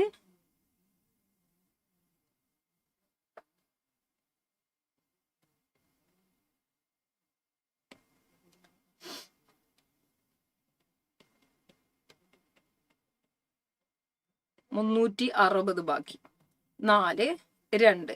so that is 2. So 1 gram എക്ക് 3.2 gram B വേണം. ഈ 2-ൽ നിന്ന് കിട്ടിയിരിക്കുന്ന ഒരു ഡാറ്റ അനലൈസ് ചെയ്യാൻ നമ്മൾ അതിനെ മാത്തമെറ്റിക്കലി ഒന്ന് ഇല്ലിസ്ട്രേറ്റ് ചെയ്യാൻ ശ്രമിച്ചു എന്നേ ഉള്ളൂ കേട്ടോ. ഇവിടെ നിങ്ങൾ ഒറ്റയടിക്ക് ലോ ഓഫ് ഡെഫിനിറ്റ് പ്രൊപ്പോർഷൻ എന്ന് പറയും, കാരണം നമ്മൾ അതല്ലേ ഡിസ്കസ് ചെയ്തുകൊണ്ടിരിക്കുന്നേ. അത് നിങ്ങൾ എന്തായാലും പറയും. എങ്ങനെയാ നമ്മൾ ഇതിനെ ഇല്ലിസ്ട്രേറ്റ് ചെയ്തതെന്ന് ചോദിച്ചാൽ 1 gram A എടുത്തപ്പോ 2-ലും ബിയുടെ അളവ് സെയിമാ. അപ്പൊ എയും ബിയും സെയിം ആയിട്ട് തന്നു എന്ന് പറഞ്ഞാൽ അത് ഒരേ സാമ്പിൾ ആണ് അതിന്റെ അർത്ഥം. ഡിഫറെന്റ് സാമ്പിൾ ആയിരുന്നുവെങ്കിൽ 1 gram എക്ക് ആവശ്യമുള്ള ബിയുടെ അളവിൽ വ്യത്യാസം വന്നേനെ. അപ്പൊ ഇത് സെയിം സാമ്പിൾ ആണ്. ഒരു കോമ്പൗണ്ടിൽ ഫിക്സ്ഡ് ആയിരിക്കുന്ന ആൾക്കാരെ കിട്ടി, അതുകൊണ്ട് ഡെഫിനിറ്റ് പ്രൊപ്പോർഷൻ ആണെന്ന് പറയാം. ഇത് കൺഫ്യൂസ്ഡ് ആവുന്നത് എപ്പോഴാ? ലോ ഓഫ് മൾട്ടിപ്പിൾ പ്രൊപ്പോർഷൻ കൂടി പഠിച്ചിട്ട് അത് ചെയ്യുമ്പോഴാണ് കൺഫ്യൂസ്ഡ് ആയി പോവുക. Okay, so let us see the next one, law of multiple proportion by John Dalton. Law of multiple proportion by John Dalton ആണ് നമ്മൾ കാണാൻ പോകുന്നത്. ലിസൺ. മൾട്ടിപ്പിൾ പ്രൊപ്പോർഷൻ ഉണ്ടാകണമെങ്കിൽ മൾട്ടിപ്പിൾ കോമ്പൗണ്ടുകൾ ഉണ്ടാവണം. പേരിൽ തന്നെ ഇതൊക്കെ കിട്ടും. ഡാൾട്ടൺ പറഞ്ഞു, നിങ്ങളിപ്പോ 2 കോമ്പൗണ്ടുകൾ എടുക്കുക. ഫോർ എക്സാമ്പിൾ ഹൈഡ്രജൻ, ഓക്സിജൻ എന്ന 2 എലിമെന്റ്സ് നിങ്ങൾക്ക് 2 കോമ്പൗണ്ടുകളെ തരുന്നു. യെസ്, ഇത് രണ്ടും സെയിം കോമ്പൗണ്ട് ആണോ? അല്ല, ഡിഫറെന്റ് കോമ്പൗണ്ടുകളാ. അതുകൊണ്ട് ഇതിനകത്തുള്ള മാസസ് ഫിക്സ്ഡ് ആയിരിക്കുവോ? ഒന്നാമത്തതിലുള്ള മാസ് ഫിക്സ്ഡ് ആണ്, രണ്ടാമത്തതിലുള്ള മാസ് ഫിക്സ്ഡ് ആണ്. പക്ഷെ ഇത് രണ്ടും ഡിഫറെന്റ് ആണ്, കാരണം അത് ഡിഫറെന്റ് കോമ്പൗണ്ടുകളല്ലേ. നിങ്ങൾക്ക് ഇവിടെ മനസ്സിലായി 2 ഹൈഡ്രജന്റെ അളവ് ഫിക്സ്ഡ് ആണ്. 2-ലും 2 ഹൈഡ്രജൻ എടുത്തു. So hydrogen is fixed. ഇതിൽ ആരാ വ്യത്യാസം വന്നത്? ഓക്സിജന്റെ അളവിലാണ് വ്യത്യാസം. അപ്പൊ ഓക്സിജന്റെ മാസ് ഡിഫറെന്റ് ആണ്. ഡിഫറെന്റ് മാസസ് ഓഫ് ഓക്സിജന്റെ റേഷ്യോ എടുക്കാം. ഓക്സിജന്റെ മാസ് ഡിഫറെന്റ് ആണ്. ആദ്യത്തതിൽ 1 ഓക്സിജൻ ആണ്, അത് 16 gram ആണെങ്കിൽ രണ്ടാമത്തതിൽ 2 ഓക്സിജൻ ഉണ്ട്, 32. സോ 1:2 എന്ന സിമ്പിൾ റേഷ്യോയിൽ ഈ കോമ്പൗണ്ട് നിന്നു. ഒന്നുമില്ലടാ, നമ്മൾ 2 പേരെ കമ്പയർ ചെയ്യാ. ഇത്രയും നേരം അങ്ങനെ ഒരു കമ്പാരിസൺ ഇല്ല. ലോ ഓഫ് ഡെഫിനിറ്റ് പ്രൊപ്പോർഷനിൽ ഒരാളെ പറ്റി മാത്രമേ ഡിസ്കസ് ചെയ്യുന്നുള്ളൂ. നമ്മൾ ഇവിടെ 2 കോമ്പൗണ്ടുകളെ കമ്പയർ ചെയ്യുന്നു, മൾട്ടിപ്പിൾ കോമ്പൗണ്ടുകളെ കമ്പയർ ചെയ്യുന്നു. ആ മൾട്ടിപ്പിൾ കോമ്പൗണ്ടുകളെ കമ്പയർ ചെയ്യുമ്പോൾ അതിൽ ഒരാള് ഫിക്സ്ഡ് ആണ്, അയാളെ ഫിക്സ് ആക്കി. ഫിക്സ് അല്ലാത്ത ആളുടെ റേഷ്യോ സിമ്പിൾ റേഷ്യോ ആയിരിക്കും. ഇതാണ് multiple proportion. Law of multiple proportion States that when 2 elements combine to form more than 1 compound, ഒന്നിലധികം കോമ്പൗണ്ടുകൾ തരുമ്പോൾ then ratio of different masses that combines with a fixed mass bears a simple ratio. Different മാസസിന്റെ ratio simple ratio ആണ്. ഇത് വെച്ച് നമുക്ക് കുറെ ആൾക്കാരെ പറയാം. ഇത് മാത്രമാണോ? അല്ല, ഇത് വെച്ച് നമുക്ക് കുറെ ആൾക്കാരെ പറയാം. Slide. Yes, you consider carbon and oxygen. Carbon ഓക്സിജനും കൂടി ചേർന്ന് കാർബൺ മോണോക്സൈഡും കാർബൺ ഡയോക്സൈഡും പോസിബിൾ ആണ്. ഇങ്ങനെ രണ്ട് എലിമെന്റ്സ് ഡിഫറെന്റ് ആയിരിക്കുന്ന കോമ്പൗണ്ടുകളെ തന്നാൽ അത് ലോ ഓഫ് മൾട്ടിപ്പിൾ പ്രൊപ്പോർഷൻ ആയിരിക്കും, ഒരു സംശയവും വേണ്ട. അത് ലോ ഓഫ് മൾട്ടിപ്പിൾ പ്രൊപ്പോർഷന്റെ എക്സാമ്പിൾ ആയിട്ട് മാത്രമേ നമ്മൾ പരിഗണിക്കുള്ളൂ. സി, എന്റെ ചോദ്യം ഇതാണ്, നമ്മൾ ചോദിക്കുന്ന ഇതാണ്, NO N2O ഇത് ലോ ഓഫ് മൾട്ടിപ്പിൾ പ്രൊപ്പോർഷനെ ജസ്റ്റിഫൈ ചെയ്യുന്നുണ്ടോ? യെസ്, ഇത് ലോ ഓഫ് മൾട്ടിപ്പിൾ പ്രൊപ്പോർഷൻ തരും. ഇവിടെ ഓക്സിജനെയാണ് നമ്മൾ ഫിക്സ് ചെയ്തത്. അപ്പൊ ഡിഫറെന്റ് ആയിട്ട് വരുന്നത് നൈട്രജൻ ആണ്. അതിന്റെ റേഷ്യോ ഇവിടെ ഒരു നൈട്രജൻ എങ്കിൽ ഇതിൽ 2, 1:2 ആണ് ഡിഫറെന്റ് മാസസ് ഓഫ് നൈട്രജന്റെ റേഷ്യോ. സിമ്പിൾ. ഞാൻ എടുത്തിരിക്കുന്നത് NO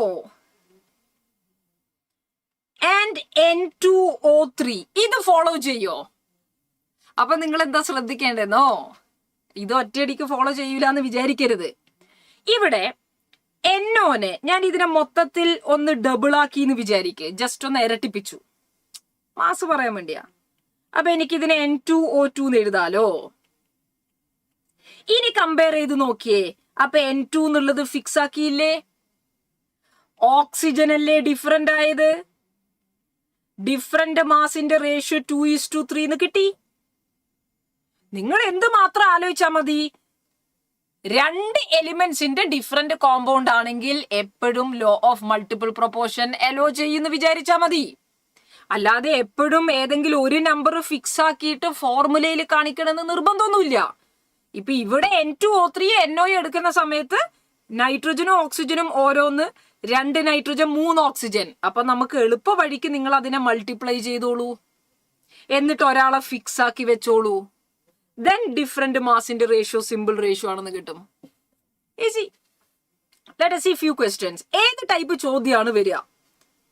Which of the following pairs of compound illustrate the law of multiple proportion?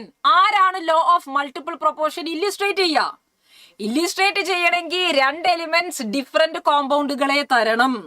ഒന്നാമത്തെ ഓപ്ഷനിൽ നിങ്ങൾക്ക് ഹൈഡ്രജനും ഓക്സിജനും സോഡിയവും 3 എലിമെന്റ്സ് പ്രസന്റ് ആണ്, അതിൽ കാര്യമില്ല. You need 2 elements different compound.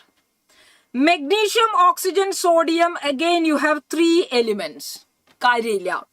Sodium oxygen barium again 3 elements, no കാര്യം.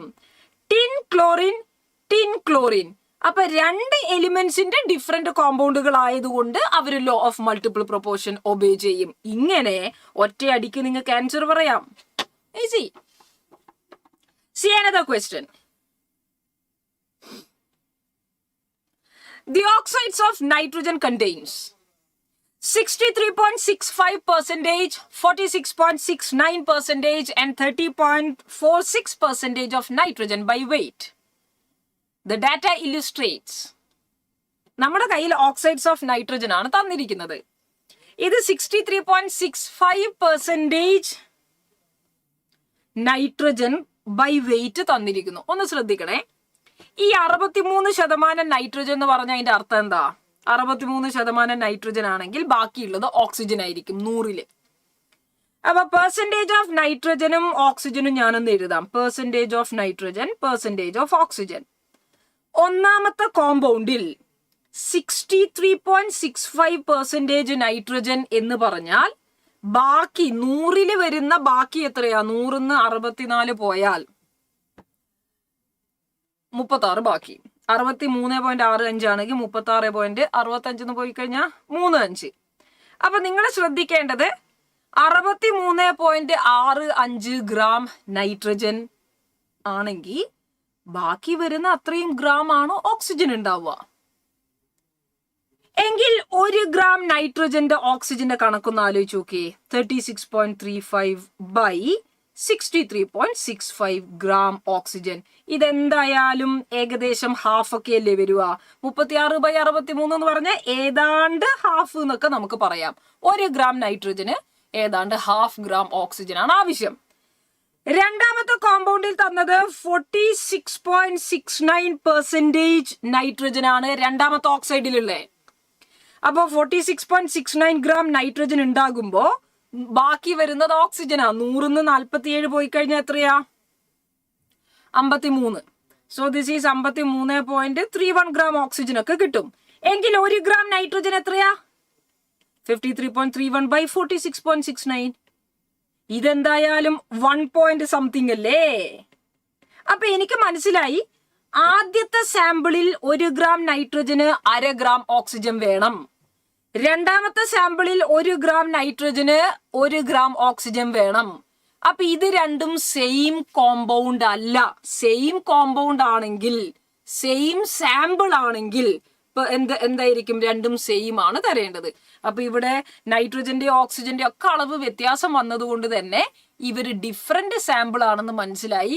ഡിഫറെന്റ് സാമ്പിൾ ആണെങ്കിൽ മൾട്ടിപ്പിൾ പ്രൊപ്പോർഷൻ ആണ് ഫോളോ ചെയ്യുക. It's easy. Next, which of the following pair of compound obey law of multiple proportion? ഇതിൽ ആരാണ് law of multiple proportion obey ചെയ്യുക? ആരായിരിക്കും law of multiple proportion obey ചെയ്യുന്നത്? പറഞ്ഞേ. CO and CO2. Yes, carbon oxygen രണ്ടുപേരേ ഉള്ളൂ. 2 എലിമെന്റ്സിന്റെ different compound ആണ്. കാർബൺ മോണോക്സൈഡും കാർബൺ ഡൈ ഓക്സൈഡും. അടുത്തതിൽ കാർബണും ഓക്സിജനും ഹൈഡ്രജനും ഉണ്ട്. അത് വേണ്ട. കാർബണും ഓക്സിജനും ഹൈഡ്രജനും വേണ്ട. So your answer will be 1.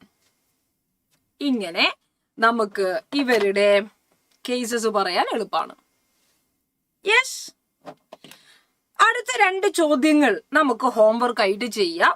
നിങ്ങൾ ട്രൈ ചെയ്തിട്ട് അടുത്ത ദിവസം വരെ ഇതൊരു നല്ലൊരു ചോദ്യമാണ്. അടുത്ത ദിവസം നമ്മൾ അത് ഡിസ്കസ് ചെയ്യും. Law of conservation of mass, definite proportion, multiple proportion ഇത് കഴിഞ്ഞു. ഇനി നമ്മൾ ഡിസ്കസ് ചെയ്യാൻ പോകുന്നത് law of Gay Lussac's law of gaseous volumes ആണ് നമ്മൾ ഇനി പറയാൻ പോകുന്നത്. ഓക്കെ, ഇനിയിപ്പോ ഗേ-ലുസാക്സ് ലോയും അവഗാഡ്രോ ലോയും പറഞ്ഞ ഡാൽട്ടൺസ് അറ്റോമിക് തിയറി, അതാണ് ഇന്നത്തെ സെക്ഷനിൽ നമ്മൾ എടുക്കുക. Gay Lussac's law of gaseous volume or combining volume. ഇത് പേരിൽ തന്നെയുണ്ട്, ഗാഷ്യസ് വോള്യൂം, ഗ്യാസസിന്റെ വോള്യൂം. നമ്മൾ ഇതുവരെ പറഞ്ഞിരിക്കുന്നതൊക്കെ മാസ് അല്ലേ? Law of conservation of mass conserved ആണ്. Law of definite proportion, mass fixed proportion ആണ്. Law of multiple proportion, different മാസിന്റെ റേഷ്യോ സിമ്പിൾ ആണ്. എല്ലാം മാസിനെ പറ്റിയാ ഡിസൈഡ് ചെയ്യുക. എന്നാൽ വോള്യത്തിനെ പറ്റി പറയുന്നതാണ് അടുത്ത 2 ലോസ്. ഗേ-ലുസാക്സ് ലോ പറയുന്നു വോള്യത്തിന്റെ റേഷ്യോ എടുക്കണം. വോള്യം റേഷ്യോ സിമ്പിൾ ആണെന്ന് അദ്ദേഹം പറയാം. അപ്പൊ അതിന് നിങ്ങൾ ഒരു ഗാഷ്യസ് ഇക്വേഷൻ എടുക്കുക. എന്താ ഗാഷ്യസ് ഇക്വേഷൻ? ഗ്യാസസ് വരുന്ന ആൾക്കാര്, റിയാക്ടന്റും ഗ്യാസ് ആവാ, പ്രോഡക്റ്റും ഗ്യാസ് ആവാ. ഇങ്ങനെ റിയാക്ടന്റും പ്രോഡക്റ്റും ഗ്യാസ് ആവുന്നവരാണ് gaseous reactions. For example, you consider nitrogen plus hydrogen giving ammonia. ഇപ്പൊ നമുക്കതൊന്ന് ബാലൻസ് ചെയ്ത് നോക്കാം. ഇതെല്ലാരും ഗ്യാസസാ. ഈ ഗ്യാസസിന്റെ വോള്യം റേഷ്യോ ആണ് നമുക്ക് എടുക്കേണ്ടത്. അതെങ്ങനെ നമ്മൾ എടുക്കും? അറ്റ് പ്രസന്റ് നമ്മൾ ഒരു കാര്യം മനസ്സിലാക്കേണ്ടത്, ഈ ഒരു ബാലൻസ്ഡ് ഇക്വേഷൻ തന്നാൽ നമ്മൾ എന്താ മനസ്സിലാക്കേണ്ടതോ, 1 നൈട്രജന് 3 ഹൈഡ്രജൻ വേണം, അത് 2 അമോണിയ തരും. അപ്പൊ ഇത് ശരിക്കും എണ്ണത്തിനെയാ സൂചിപ്പിക്കുന്നത്, ശരിയല്ലേ? ഇത് സൂചിപ്പിക്കുന്നത് എണ്ണത്തിനെയാ. 1 നൈട്രജന് 3 ഹൈഡ്രജൻ എണ്ണം വേണം. ബാലൻസ്ഡ് ഇക്വേഷനിൽ എണ്ണമാണ് സൂചിപ്പിക്കുക. പക്ഷെ ഞാൻ വോള്യം റേഷ്യോ എങ്ങനെ പറയും? ഒരു കാര്യം മനസ്സിലാക്കുക, PV is equal to NRT എന്നത് ഒരു ഐഡിയൽ ഗ്യാസ് ഇക്വേഷനാണ്. അപ്പൊ നിങ്ങൾ മനസ്സിലാക്കേണ്ടത്, ഞാൻ എടുത്തിരിക്കുന്ന റിയാക്ഷനിൽ പ്രഷർ ഫിക്സ്ഡ് ആണ് എന്ന് വിചാരിക്കുക, ടെമ്പറേച്ചർ മാറുന്നില്ല, യൂണിവേഴ്സൽ ഗ്യാസ് കോൺസ്റ്റന്റ് എന്തായാലും കോൺസ്റ്റന്റ് ആണ്. അപ്പൊ വോള്യത്തെ തീരുമാനിക്കുന്നത് നമ്പർ അല്ലേ? അതുകൊണ്ട് ഒരു particular temperature, constant temperature and പ്രഷറിലാണ് നിങ്ങൾ ഒരു ഗ്യാഷ്യസ് റിയാക്ഷൻ പറയുന്നതെങ്കിൽ ആ നമ്പറിന്റെ റേഷ്യോ തന്നെയാണ് വോള്യത്തിന്റെ റേഷ്യോ. ആ വോള്യം റേഷ്യോ എന്താ? 1:3:2 എന്ന നമ്പറിന്റെ അതേ റേഷ്യോ ആണെന്ന് പറയാം. അപ്പൊ ഒരു ബാലൻസ്ഡ് ഇക്വേഷൻ കിട്ടിക്കഴിഞ്ഞാൽ വളരെ എളുപ്പത്തിൽ നമുക്ക് ഇതിന്റെ റേഷ്യോ പറയാം. 1:3:2 എന്ന റേഷ്യോയിൽ നമുക്കിത് പറയാൻ പറ്റി. ഓക്കെ അല്ലേ? റെഡി. യെസ്. അപ്പൊ വോള്യം റേഷ്യോ ഒരു ബാലൻസ്ഡ് ഇക്വേഷൻ തന്നു കഴിഞ്ഞാൽ ഡയറക്റ്റ് റേഷ്യോ എന്ന് പറയാം. എങ്ങനെ ഇത് സ്റ്റേറ്റ് ചെയ്യാം? For a gaseous reaction, ratio of volume of reactant and product will be simple ratio. Very simple.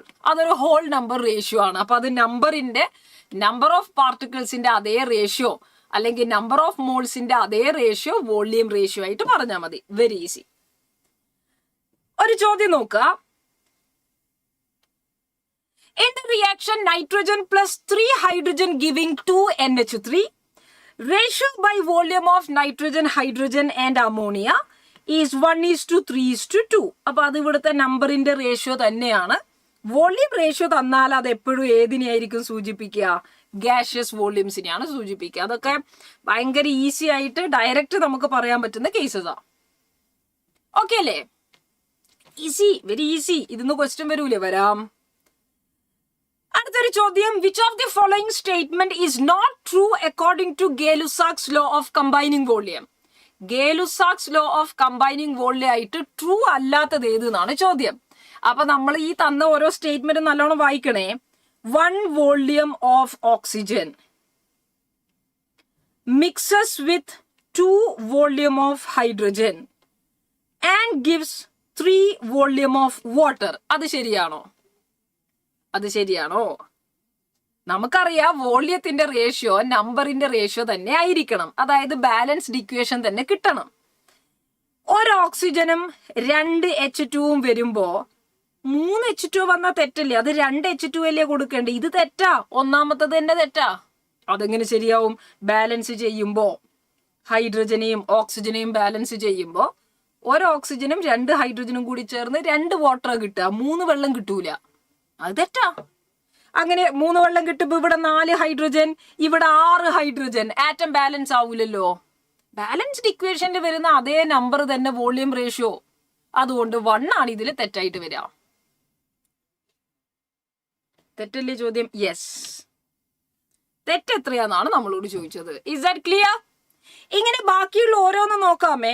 ഇപ്പൊ നമുക്ക് ഇതിലെ സെക്കൻഡ് ഓപ്ഷൻ വേണമെങ്കിൽ നോക്കാം. 1 volume of hydrogen mixes with 1 volume of chlorine and gives 2 volume of HCl. ശരിയാണോ? അതെ, ഇത് balanced ആണ്. That is true. അടുത്ത സ്റ്റേറ്റ്മെന്റ് നമുക്ക് നോക്കാം. 1 volume of nitrogen mixes with 3 volume of hydrogen to give 2 volume of NH3. Correct ആണോ? Yes, അത് balanced ആണ്. 2 volume of carbon monoxide on combustion with 1 volume of oxygen giving 2 volume of carbon dioxide. Yes, balanced ആണ്. Okay, അപ്പൊ ഈ case ആണ് നമ്മൾ ശ്രദ്ധിക്കാനുള്ളത്. Ready? Yes. അപ്പൊ ഇതിന് സിമിലർ ആയിട്ടുള്ള ഒരുപാട് കാര്യങ്ങൾ നമുക്ക് കാണാൻ വേണ്ടി സാധിക്കും. ഇത് രണ്ടും കൂടി നമുക്ക് ഹോംവർക്ക് ആയിട്ട് എടുക്കാം. എളുപ്പാ. സിമിലർ മാനറിൽ നമ്മൾ പറയുന്ന കേസസ് ആണ്. Law of conservation of mass, definite proportion, multiple proportion, Gay-Lussac's law, and now we are moving to Avogadro law. Avogadro law Gay Lussac's ലോയുടെ തന്നെ മറ്റൊരു രീതിയിൽ അവതരിപ്പിച്ചു എന്ന് മാത്രമേ ഉള്ളൂ. എന്താ നമ്മൾ നേരത്തെ പറഞ്ഞേ? PV is equal to NRT എടുത്തപ്പോ P is equal to NRT by V. ഇപ്പൊ നമ്മൾ ശ്രദ്ധിക്കേണ്ടത് V is equal to NRT by P. അപ്പൊ ശ്രദ്ധിക്കേണ്ടത് ടെമ്പറേച്ചറും പ്രഷറും കോൺസ്റ്റന്റ് ആക്കി വെച്ചാൽ R എന്തായാലും കോൺസ്റ്റന്റ് ആണ്. അപ്പൊ volume is directly proportional to number of mole എന്നോ നമ്പർ ഓഫ് പാർട്ടിക്കിൾസ് എന്നോ പറയാം. നേരത്തെ അതിന്റെ ആപ്ലിക്കേഷൻ തന്നെയാ. വോളിയം റേഷ്യോ നമ്പറിന്റെ റേഷ്യോ ആയിട്ട് എടുത്തു. അതേപോലെ വോളിയം ഓഫ് എനി ഗ്യാസസിനെ പറ്റിയാണ് പറയുന്നത്. PV is equal to NRT എന്നുള്ളത് ഗ്യാസിന്റെ ഇക്വേഷൻ, അല്ലാതെ ഇത് സോളിഡിനും ലിക്വിഡിനും പറയരുത്. നേരത്തെ നമ്മൾ ഈ പറയുന്ന ലാസ്റ്റ് 2 ലോയും ഗ്യാസസിന് മാത്രമേ അപ്ലൈ ചെയ്യാൻ പറ്റുള്ളൂ. So volume of any gas is directly proportional to number of particles at constant temperature and pressure. ഞാനിപ്പോ 2 ഗ്യാസ് എടുത്തു എന്ന് വിചാരിക്കാം. ഹൈഡ്രജൻ ഗ്യാസും ഓക്സിജൻ ഗ്യാസും. 2 പേരുടെയും ടെമ്പറേച്ചറും പ്രഷറും ഒക്കെ സെയിം ആണെന്ന് വിചാരിക്കേ. വോള്യവും സെയിം ആണെന്ന് വിചാരിക്കേ. അപ്പൊ ആലോചിച്ച് നോക്കണേ. Pressure same, volume same, R എന്തായാലും സെയിം ആണ്. ടെമ്പറേച്ചർ സെയിം ആണെങ്കിൽ N സെയിം ആയിരിക്കില്ലേ? Because PV is equal to NRT. No. അപ്പൊ വോള്യം സെയിം ആണെങ്കിൽ അവരുടെ എന്നും സെയിം ആയിരിക്കും. അത്രയേ ഉള്ളൂ. വോള്യം സെയിം ആണെങ്കിൽ നമ്പർ എന്തായാലും സെയിം ആണ്. N is same. അപ്പൊ എന്ത് പറയാം? Equal volume of all gases contains equal number of particles at constant temperature and pressure. Very simple. Equal volume of all gases at the same temperature and pressure contains equal number of moles or number of particles. Very easy. അതിന്ന് direct ആയിട്ടുള്ള ചോദ്യങ്ങളൊക്കെ തന്നെയാണ് വരിക. Which of the following represents Avogadro's hypothesis? Avogadro's hypothesis represent ചെയ്യുന്നത് ഏതൊക്കെയാണ്? Equal volume of all gases under same conditions of temperature and pressure contains equal number of atoms. Equal volume of all gases under same condition of temperature and pressure contain equal number of molecules.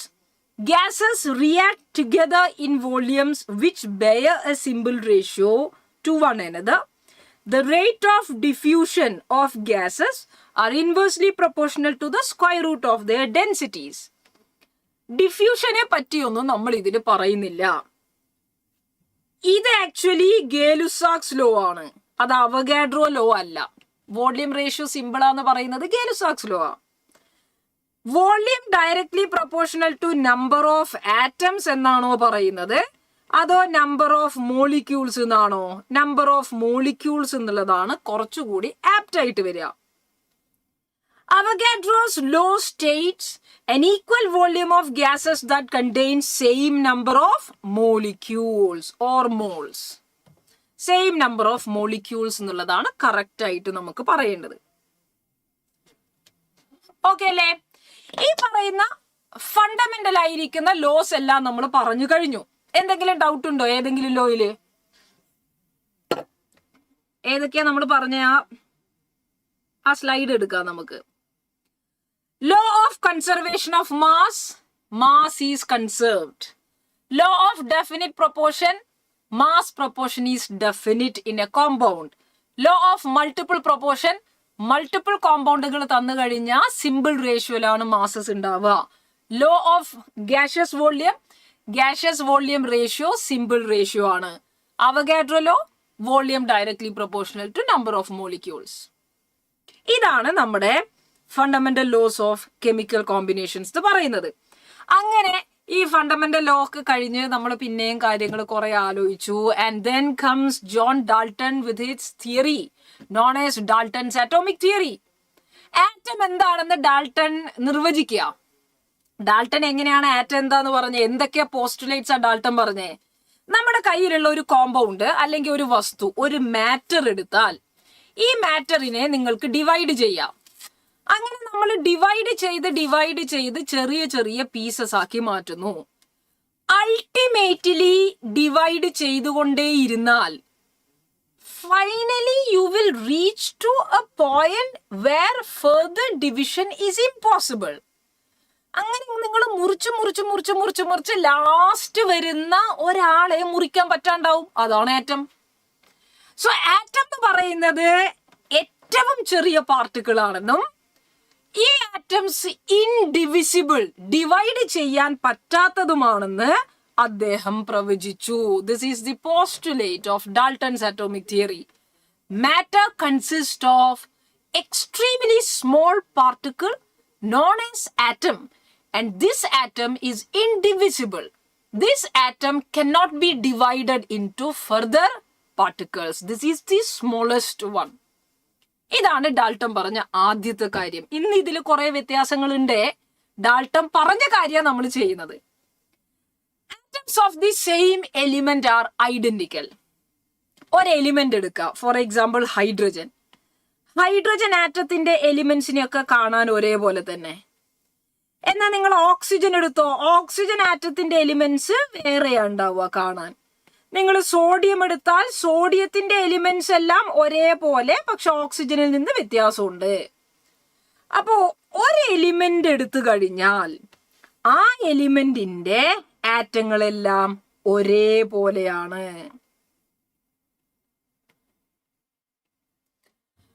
So atoms of the same element are identical, including their mass. നിങ്ങളിപ്പോ 2 hydrogen എടുക്കുക, ഇത് രണ്ടും ഒരേപോലെയാ, mass അടക്കം ഒരേപോലെയാ, എല്ലാം ഒരേപോലെ.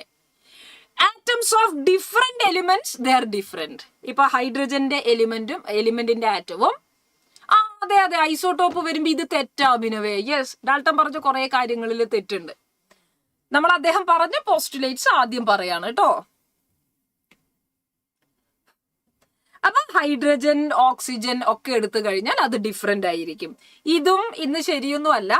അപ്പൊ matter consist of indivisible atom എന്ന് അദ്ദേഹം പറഞ്ഞ പോസ്റ്റുലേറ്റ് നിലവിൽ തെറ്റാണ്. ആറ്റത്തിന് ഡിവൈഡ് ചെയ്യാൻ പറ്റൂല എന്ന് അദ്ദേഹം പറഞ്ഞത്, പക്ഷെ ഡിവൈഡ് ചെയ്യാൻ പറ്റും. ആറ്റത്തിനെ സബറ്റോമിക് പാർട്ടിക്കിൾ ആക്കിയിട്ട് നമുക്ക് മാറ്റാൻ പറ്റും, പ്രോട്ടോണുകൾ, ഇലക്ട്രോണുകൾ, ന്യൂട്രോണുകളും. അപ്പൊ ഫസ്റ്റ് പോസ്റ്റുലേറ്റ് അദ്ദേഹം അന്ന് പറഞ്ഞു, ഇന്ന് അതിന് വാലിഡിറ്റി ഇല്ല. സെക്കൻഡ് പോസ്റ്റുലേറ്റ് അദ്ദേഹം പറഞ്ഞു ഒരാറ്റത്തിന്റെ എലിമെന്റ്സ് ഒരേപോലെയാണ് ഇൻക്ലൂഡിങ് മാസ്. അത് തെറ്റാ. ഐസോടോപ്പുകൾ എടുത്താൽ പ്രോട്ടിയം, ഡ്യൂട്ടീരിയം, ട്രിഷിയം, ഐസോടോപ്പുകൾ എന്ന് പറഞ്ഞ മാസിൽ വ്യത്യാസം വരുന്നവരാ. ഹൈഡ്രജന്റെ പ്രോട്ടിയത്തിന്റെ മാസ് 1 ആണ്, ഡ്യൂട്ടീരിയത്തിന്റെ മാസ് 2 ആ, ട്രിഷിയത്തിന്റെ മാസ് 3 ആ. അപ്പൊ ഐസോടോപ്പുകളുടെ കേസ് എടുക്കുമ്പോ അദ്ദേഹം പറഞ്ഞ പോസ്റ്റുലേറ്റ് തെറ്റായി. Atoms cannot be created, divided or destroyed. ആറ്റത്തിനെ ഉണ്ടാക്കാനോ നശിപ്പിക്കാനോ കഴിയില്ല. അത് നമ്മുടെ ലോ ഓഫ് കൺസർവേഷൻ ഓഫ് മാസാ. അപ്പൊ law of conservation of mass അദ്ദേഹം പറയുന്നുണ്ട്. അദ്ദേഹം പറഞ്ഞത് ഇത്രയേ ഉള്ളൂ, ആറ്റങ്ങളെ നശിപ്പിക്കാനൊന്നും പറ്റൂല, ജസ്റ്റ് ആറ്റങ്ങളുടെ റീഅറേഞ്ച്മെന്റുകളൊക്കെ നടക്കുന്നുള്ളൂ.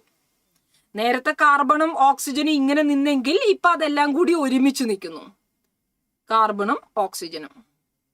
അപ്പോ ടോട്ടൽ ആറ്റങ്ങൾ സെയിമാ, 3 പേര് തന്നെ ലെഫ്റ്റിലും റൈറ്റിലും ഉണ്ട്, നശിക്കുന്നൊന്നുമില്ല, റീഅറേഞ്ച്മെന്റേ നടക്കുന്നുള്ളൂ. Atoms of different element combine to form compounds. ഹൈഡ്രജനും ഓക്സിജനും കൂടി കമ്പൈൻ ചെയ്തിട്ട് കോമ്പൗണ്ടുകൾ ഉണ്ടാക്കി. അത് സിമ്പിൾ റേഷ്യോയിൽ കമ്പൈൻ ചെയ്യുന്നു. അപ്പൊ ആറ്റംസ് എപ്പോഴും കമ്പൈൻ ചെയ്യുന്നുണ്ട്, ഒരു ഫിക്സ്ഡ് റേഷ്യോയിൽ കമ്പൈൻ ചെയ്യുന്നുണ്ട്. ലോ ഓഫ് ഡെഫിനിറ്റ് പ്രൊപ്പോർഷനിൽ പറഞ്ഞ പോലെ ഇവർ കമ്പൈൻ ചെയ്തിട്ടാണ് കോമ്പൗണ്ട് ഉണ്ടാക്കുക. പിന്നെ കെമിക്കൽ റിയാക്ഷൻസ് നടക്കുമ്പോൾ ആറ്റംസിന്റെ റീഅറേഞ്ച്മെന്റ് മാത്രമേ നടക്കുള്ളൂ, ഒരു റീകോമ്പിനേഷൻ മാത്രമേ നടക്കുന്നുള്ളൂ, ഒരു സെപ്പറേഷൻ മാത്രമേ നടക്കുന്നുള്ളൂ, അല്ലാതെ ആറ്റങ്ങൾ ഉണ്ടാവുകയോ നശിക്കുകയോ ചെയ്യുന്നില്ല എന്നുള്ളതാണ് ശ്രദ്ധിക്കേണ്ടത്. അപ്പൊ ഇദ്ദേഹം ലോ ഓഫ് കൺസർവേഷൻ ഓഫ് മാസുമായി ബന്ധപ്പെട്ട് എല്ലാ കാര്യങ്ങളും പറഞ്ഞു. Law of conservation of mass പറഞ്ഞു, ലോ ഓഫ് ഡെഫിനിറ്റ് പ്രൊപ്പോർഷൻ പറഞ്ഞു, അതിൽ തന്നെ മൾട്ടിപ്പിൾ പ്രൊപ്പോർഷനും പറയാൻ പറ്റും. വോള്യൂമായി ബന്ധപ്പെട്ട കാര്യങ്ങൾ ഇദ്ദേഹം സൂചിപ്പിച്ചിട്ടില്ല.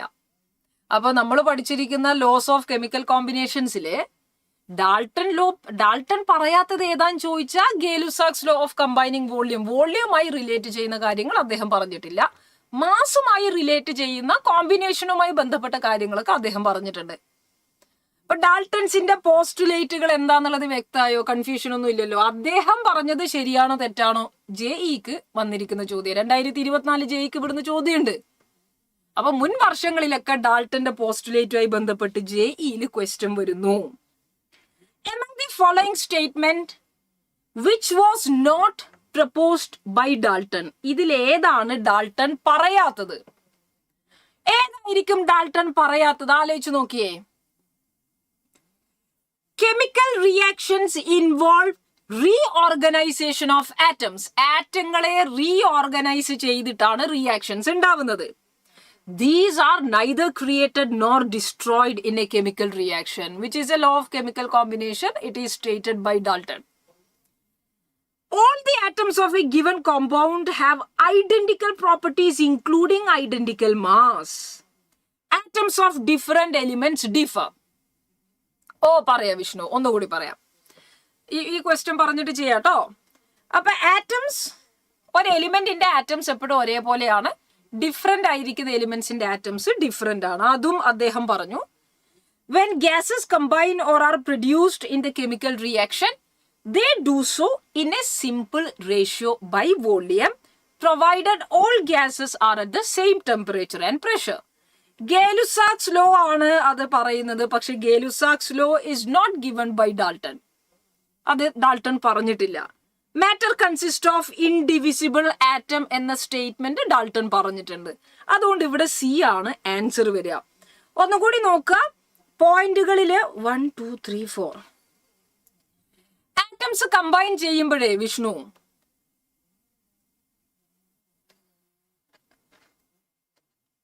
ഓക്കെ, ആറ്റംസ് കമ്പൈൻ ചെയ്യുന്ന സമയത്ത് നിങ്ങൾ ശ്രദ്ധിക്കുക, ആറ്റങ്ങൾ സിമ്പിൾ റേഷ്യോയിൽ കമ്പൈൻ ചെയ്തിട്ടാണ് കോമ്പൗണ്ടുകളെ ഫോം ചെയ്യുക. ഇപ്പൊ ഹൈഡ്രജനും ഓക്സിജനും കമ്പൈൻ ചെയ്യുമ്പോൾ നമ്പർ നിങ്ങൾ നോക്കിയേ, 2 ഹൈഡ്രജന് 1 ഓക്സിജൻ. ഞാനിപ്പോ ഗ്ലൂക്കോസ് എടുത്താൽ C6H12O6, ഈ കോമ്പൗണ്ടിൽ തന്നെ കാർബൺ 6:2, ഹൈഡ്രജൻ 12:6 അഥവാ 1:2:1 എന്ന സിമ്പിൾ റേഷ്യോയിലാണ് കമ്പൈൻ ചെയ്യുക. അപ്പൊ കോമ്പൗണ്ടുകൾ എപ്പോഴും സിമ്പിൾ റേഷ്യോയിൽ കമ്പൈൻ ചെയ്യുന്നു, കോമ്പൗണ്ടുകൾ ഒരു ഫിക്സ്ഡ് റേഷ്യോയിൽ കമ്പൈൻ ചെയ്യുന്നു എന്നാണ് അദ്ദേഹം പറഞ്ഞിരിക്കുന്നത്. Next question. Which of the following postulates of Dalton's atomic theory explains the law of multiple proportion? ഇതിലേതാണ് ലോ ഓഫ് മൾട്ടിപ്പിൾ പ്രൊപ്പോർഷനെ എക്സ്പ്ലെയിൻ ചെയ്യുന്നത് എന്നുള്ളതാണ് ചോദ്യം. മൾട്ടിപ്പിൾ പ്രൊപ്പോർഷൻ എന്താണെന്നറിയാലോ, മൾട്ടിപ്പിൾ കോമ്പൗണ്ടുകൾ തരുന്നതാ. Atoms of 2 elements may combine with one another to form more than one compound. 2 എലിമെന്റ്സിന്റെ atom combine ചെയ്തിട്ട് ഒന്നിലധികം കോമ്പൗണ്ടുകൾ ഉണ്ടാക്കാം. അതാണ് multiple proportion. That is multiple proportion. Yes. Atoms combine in the ratio of small whole numbers, അത് law of definite proportion ആണ്. അപ്പൊ നമുക്ക് പറയാൻ പറ്റുന്നത് ഓപ്ഷൻ എ ആണ്. Next.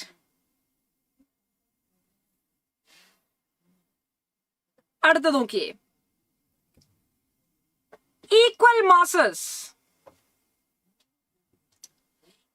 masses of oxygen, hydrogen and methane are taken in identical condition. What is the ratio of volumes of the gases under identical condition? Volume ratio ആണ് നമ്മളോട് ചോദിച്ചത്. Volume ratio നമ്മൾ ചെയ്യണമെങ്കിൽ നമ്പർ ഓഫ് മോൾസിന്റെ റേഷ്യോ എടുക്കണം. ഈ question നമ്മൾ ഇപ്പൊ ചെയ്യുന്നില്ല, നമ്പർ ഓഫ് മോൾസ് പറഞ്ഞ് ചെയ്യുന്നതിന് വേണ്ടി നമ്മൾ മാറ്റി നിർത്തും കേട്ടോ. Yes yes yes.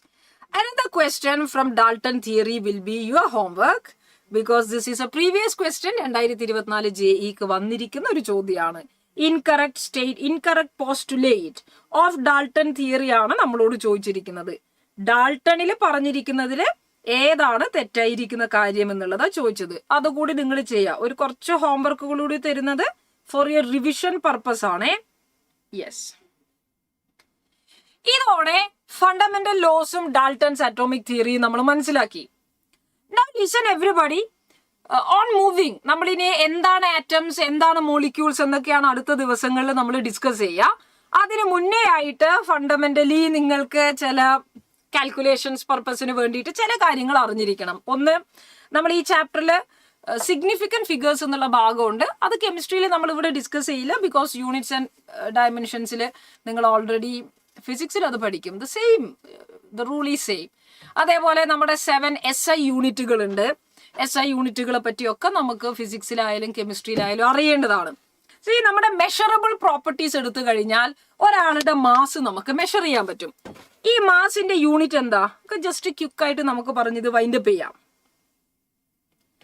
മാസിന്റെ യൂണിറ്റ് നിങ്ങൾ SI യൂണിറ്റ് എടുത്തു കഴിഞ്ഞാൽ അത് കിലോഗ്രാമാ.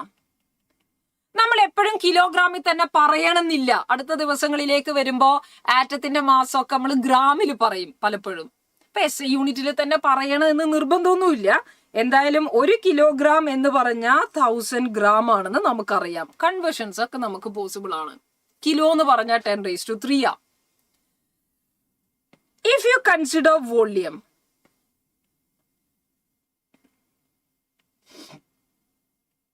വോള്യത്തിന്റെ SI യൂണിറ്റ് വരേണ്ടത് മീറ്റർ ക്യൂബ് ആണ്, because it is length cube. SI unit metre cube ആണെങ്കിലും നമ്മൾ മീറ്റർ ക്യൂബിലല്ല എപ്പോഴും ഡീൽ ചെയ്യുക. നമ്മൾ ഡീൽ ചെയ്യുന്നത് ലിറ്ററിലും മില്ലി ലിറ്ററിലൊക്കെ ആയിരിക്കും നമ്മൾ ഡീൽ ചെയ്യുക. ഗ്യാസസിന്റെ വോള്യം ആവട്ടെ, ലിക്വിഡിന്റെ വോള്യം ആവട്ടെ, ലിറ്ററിലും ML ഒക്കെയാണ് നമ്മൾ ഡീൽ ചെയ്യുന്നത്. അപ്പൊ അതിന്റെ യൂണിറ്റ് കൺവേർഷൻസിൽ നിങ്ങൾ ശ്രദ്ധിക്കേണ്ടത് 1 സെന്റിമീറ്റർ ക്യൂബ് എന്ന് പറയുന്നത് 1 ml ആണ്. ദിസ് ഈസ് ഇമ്പോർട്ടൻറ്റ്, കാരണം നമുക്ക് കൺവേർഷൻസ് വേണ്ടി വരും. സെന്റിമീറ്റർ ക്യൂബ് എന്ന് പറഞ്ഞാൽ ഒരു ml ആ, അതൊന്ന് അറിഞ്ഞിരിക്കാം. പ്രാക്ടിക്കലി നിങ്ങളത് ആലോചിച്ചാലും മതി. 1 സെന്റിമീറ്റർ നീളവും 1 സെന്റിമീറ്റർ വീതിയും 1 സെന്റിമീറ്റർ ഉയരവും വരുന്ന ഒരു ചെറിയ ക്യൂബില് 1 ml ആയിരിക്കും ഉൾക്കൊള്ളാൻ പറ്റുക. അപ്പൊ 1 സെന്റിമീറ്ററിന്റെ ക്യൂബ് എന്ന് പറഞ്ഞാൽ ഇത് ശരിക്കും സെന്റിമീറ്ററിന്റെ ഹോൾ ക്യൂബാണ്. 1 സെന്റിമീറ്ററിന്റെ ക്യൂബ് നിങ്ങൾ എടുക്കുമ്പോൾ അതൊരു ml ആണ്. ഇനി ഞാൻ ഇതിനെ സോൾവ് ചെയ്യുന്ന രീതി നോക്കിയേ. 1 സെന്റിമീറ്റർ ക്യൂബിനെ ശരിക്കും ഇങ്ങനെയാണ് നമ്മൾ പറയേണ്ടത്. 1 സെന്റിമീറ്ററിന്റെ ഹോൾ ക്യൂബാണ്, അത് ഒരു ml ആ. സെന്റി എന്ന് പറഞ്ഞാൽ 10⁻²² ആ അല്ലേ? 100 സെന്റിമീറ്റർ ആണ് 1 മീറ്റർ. അപ്പൊ എനിക്ക് 1 മീറ്ററിനെ 10⁻², 1 സെന്റിമീറ്ററിനെ 10⁻² മീറ്റർ എന്ന് എഴുതാം. അതാണ് ഒരു ml. ml മില്ലി എന്ന് പറഞ്ഞാൽ 10⁻³ So this is 10⁻6 meter cube is equal to 10⁻³ liter, or 10⁻³ meter cube is equal to 1 liter, or 1 meter cube is equal to 10⁻³ liter, or 1000 liters. 1 metre cube എന്ന് പറയുന്നത് 1000 litre ആണ്. എങ്ങനെയാ നിങ്ങൾ ആലോചിക്കുക? 1 metre നീളവും 1 metre എന്ന് പറഞ്ഞാൽ വലുത്, 1 മീറ്റർ നീളവും 1 മീറ്റർ വീതിയും 1 മീറ്റർ ഉയരവും വരുന്ന വലിയൊരു ക്യൂബിനെ നിങ്ങൾ അസ്യൂം ചെയ്യുക. അതിൽ 1000 ലിറ്റർ വെള്ളം കൊള്ളും. 1 centimetre cube is 1 ml. 1 meter cube is 1000 liters. And also know this, 1 liter is 1 decimeter cube. അപ്പൊ ഇത്തരം കൺവേർഷൻസ് നമുക്ക് വോള്യൂമായി ബന്ധപ്പെട്ട് നമ്മൾ ശ്രദ്ധിക്കണം. എന്തൊക്കെയാ നിങ്ങൾ ശ്രദ്ധിക്കേണ്ടത്? 1 ലിറ്റർ എന്ന് പറഞ്ഞാൽ 1 ഡെസിമീറ്റർ ക്യൂബാണ്. 1 ലിറ്റർ എന്ന് പറഞ്ഞാൽ 1000 ml അഥവാ 1000 സെന്റിമീറ്റർ ക്യൂബാണ്. 1000 ml എന്ന് എഴുതിയിട്ട് എഴുതാം, അഥവാ 10⁻³ മീറ്റർ ക്യൂബാണ്. അങ്ങനെയുള്ള കൺവേർഷൻസ് നിങ്ങൾ ശ്രദ്ധിക്കാം. ഇനി mass, volume, then mass by volume, which is density. Density mass by volume ആണ്. അപ്പൊ SI യൂണിറ്റ് നമ്മൾ ഡെൻസിറ്റിക്ക് എടുക്കുമ്പോൾ മാസ് കിലോഗ്രാമിലാണ്, വോള്യം മീറ്റർ ക്യൂബിലാണ് പറയാം. എപ്പോഴും കിലോഗ്രാം മീറ്റർ ക്യൂബിൽ തന്നെ പറയണം എന്ന് നിർബന്ധമൊന്നുമില്ല. മറ്റ് യൂണിറ്റുകൾ കൂടി നമുക്ക് എടുക്കാം. ലൈക്ക് ഗ്രാം പെർ ml എന്നോ ഗ്രാം പെർ സെന്റിമീറ്റർ ക്യൂബ് എന്നോ നമുക്ക് വിളിക്കാം. ml സെന്റിമീറ്റർ ക്യൂബും സെയിം ആണ്, അതുകൊണ്ട് കുഴപ്പമില്ല. ഇനി 1 കിലോഗ്രാം പെർ മീറ്റർ ക്യൂബ്, ഞാൻ ഇതിനെ കൺവേർട്ട് ചെയ്യാണേ. ഗ്രാം പെർ സെന്റിമീറ്റർ ക്യൂബിലേക്ക് കൺവേർഷനെ ഞാൻ ജസ്റ്റ് ഇല്ലുസ്ട്രേറ്റ് ചെയ്യുന്നതേ ഉള്ളൂ. കിലോ എന്ന് പറഞ്ഞാൽ 10⁻³ 1000. ഈ മീറ്റർ ക്യൂബിനെ, 1 മീറ്റർ ക്യൂബ് എന്ന് പറഞ്ഞാൽ 1000 ലിറ്റർ അല്ലേ? ഈ ലിറ്റർ അപ്പൊ 1000 പോയി. So you are getting 1 gram per litre. ഈ ലിറ്റർ എന്ന് പറയുന്നത് 1000 ml ആ. So that is equal to 1000 മേലേക്ക് വന്ന 10⁻³ ഗ്രാം പെർ ml. ഈ ഇങ്ങനെ എഴുതുന്ന രീതികൾ നിങ്ങൾക്ക് പരിചയല്ലേ? Or this is equal to 10⁻³ gram per centimeter cube എന്ന് നമുക്ക് എഴുതാം. 10⁻³ gram per centimeter cube. അപ്പൊ ഇങ്ങനെ നമുക്ക് ഓരോരുത്തരുടെയും കൺവേർഷൻസ് ചെയ്യാം കേട്ടോ. ഓരോരുത്തരുടെയും കൺവേർഷൻസ് നമുക്ക് ഇതേപോലെ ചെയ്യാൻ പറ്റും. ഡെയിലി നിങ്ങൾക്ക് 2 സെഷൻ ആയിരിക്കും ഇവിടെ യൂഷ്വലി ഉണ്ടാവുക. Yes, ready?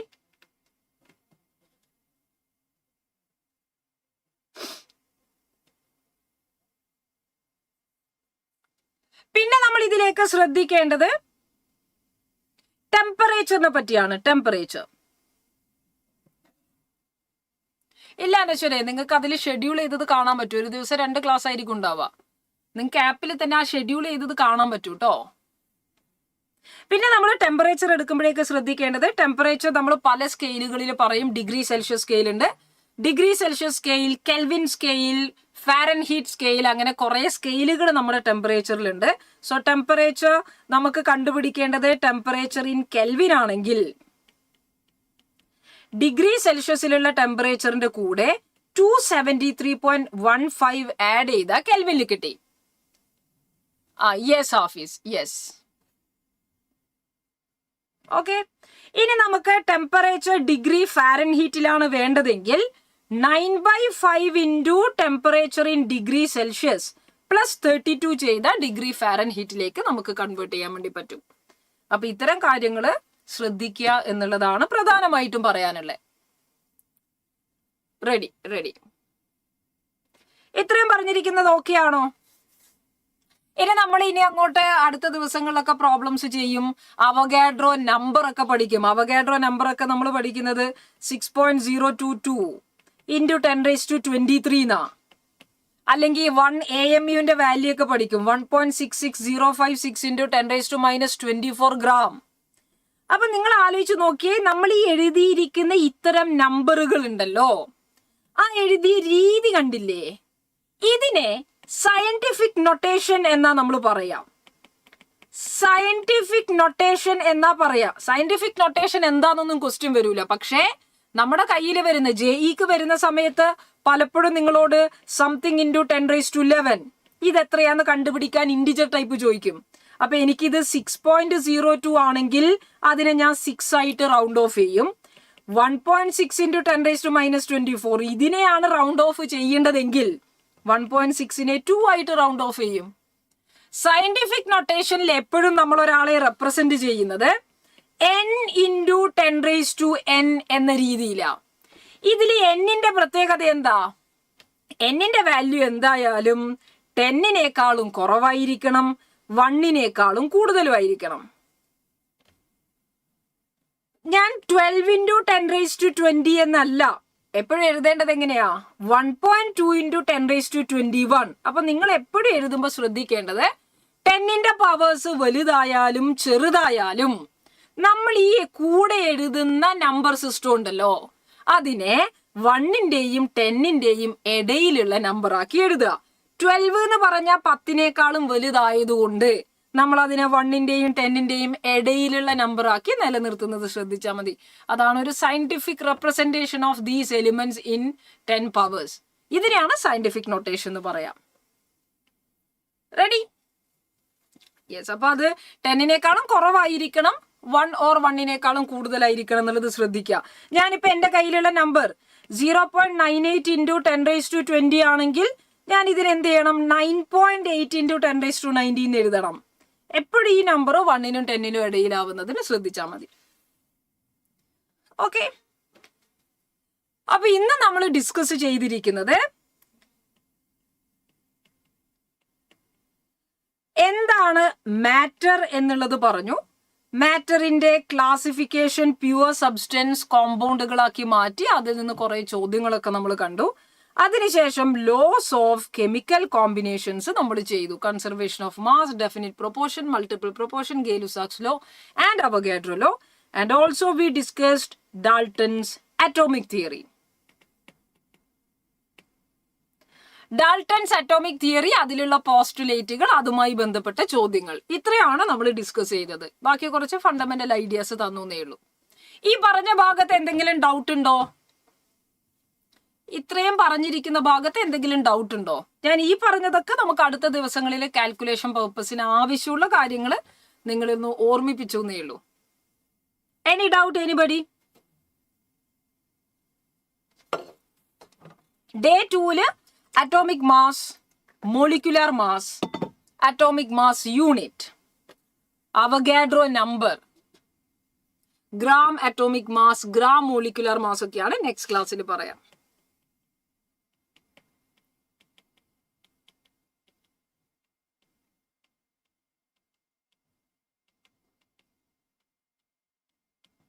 Avogadro number etcetera.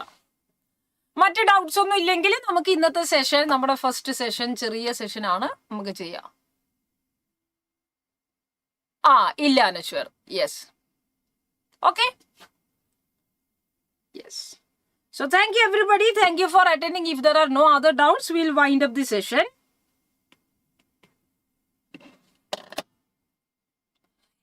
വരുന്ന ഭാഗം നിങ്ങൾ എല്ലാവരും NCERT ജസ്റ്റ് വായിച്ചു നോക്കുക. നമ്മൾ എല്ലാ കാര്യങ്ങളും പറഞ്ഞിട്ടുണ്ട്. ഇത്രയും കാര്യങ്ങൾ നിങ്ങൾ നോക്കുക കേട്ടോ. അപ്പൊ ഇതിൽ നിങ്ങൾ ചെയ്യേണ്ടത്, ക്ലാസ് കഴിഞ്ഞാൽ എല്ലാവരും ശ്രദ്ധിക്കേണ്ടത് NCERTയിൽ ഇതുവരെ വരുന്ന ഭാഗം, അതായത് മോൾ കോൺസെപ്റ്റ് തുടങ്ങുന്നതിന് തൊട്ടു മുന്നേ, അറ്റോമിക് മാസ് എന്നുള്ള കോൺസെപ്റ്റ് തുടങ്ങുന്നതിന് തൊട്ടു മുന്നേ ഡാൾട്ടൺസ് ലോ വരെ നിങ്ങൾ എന്ത് ചെയ്യണം? NCERT ഒന്ന് വായിക്കണം. ഓക്കെ, നിങ്ങൾ എപ്പോഴും ആപ്പ് തുറന്ന് നോക്കുമ്പോൾ അല്ലെങ്കിൽ ആപ്പ് തുടങ്ങുമ്പോൾ തന്നെ നിങ്ങളുടെ ബാച്ച് ഓൾറെഡി ഉണ്ടാവും. അപ്പൊ അതിൽ നിങ്ങൾക്ക് പോകുന്ന ലൈവ് ക്ലാസ്സസ് കാണാൻ പറ്റും.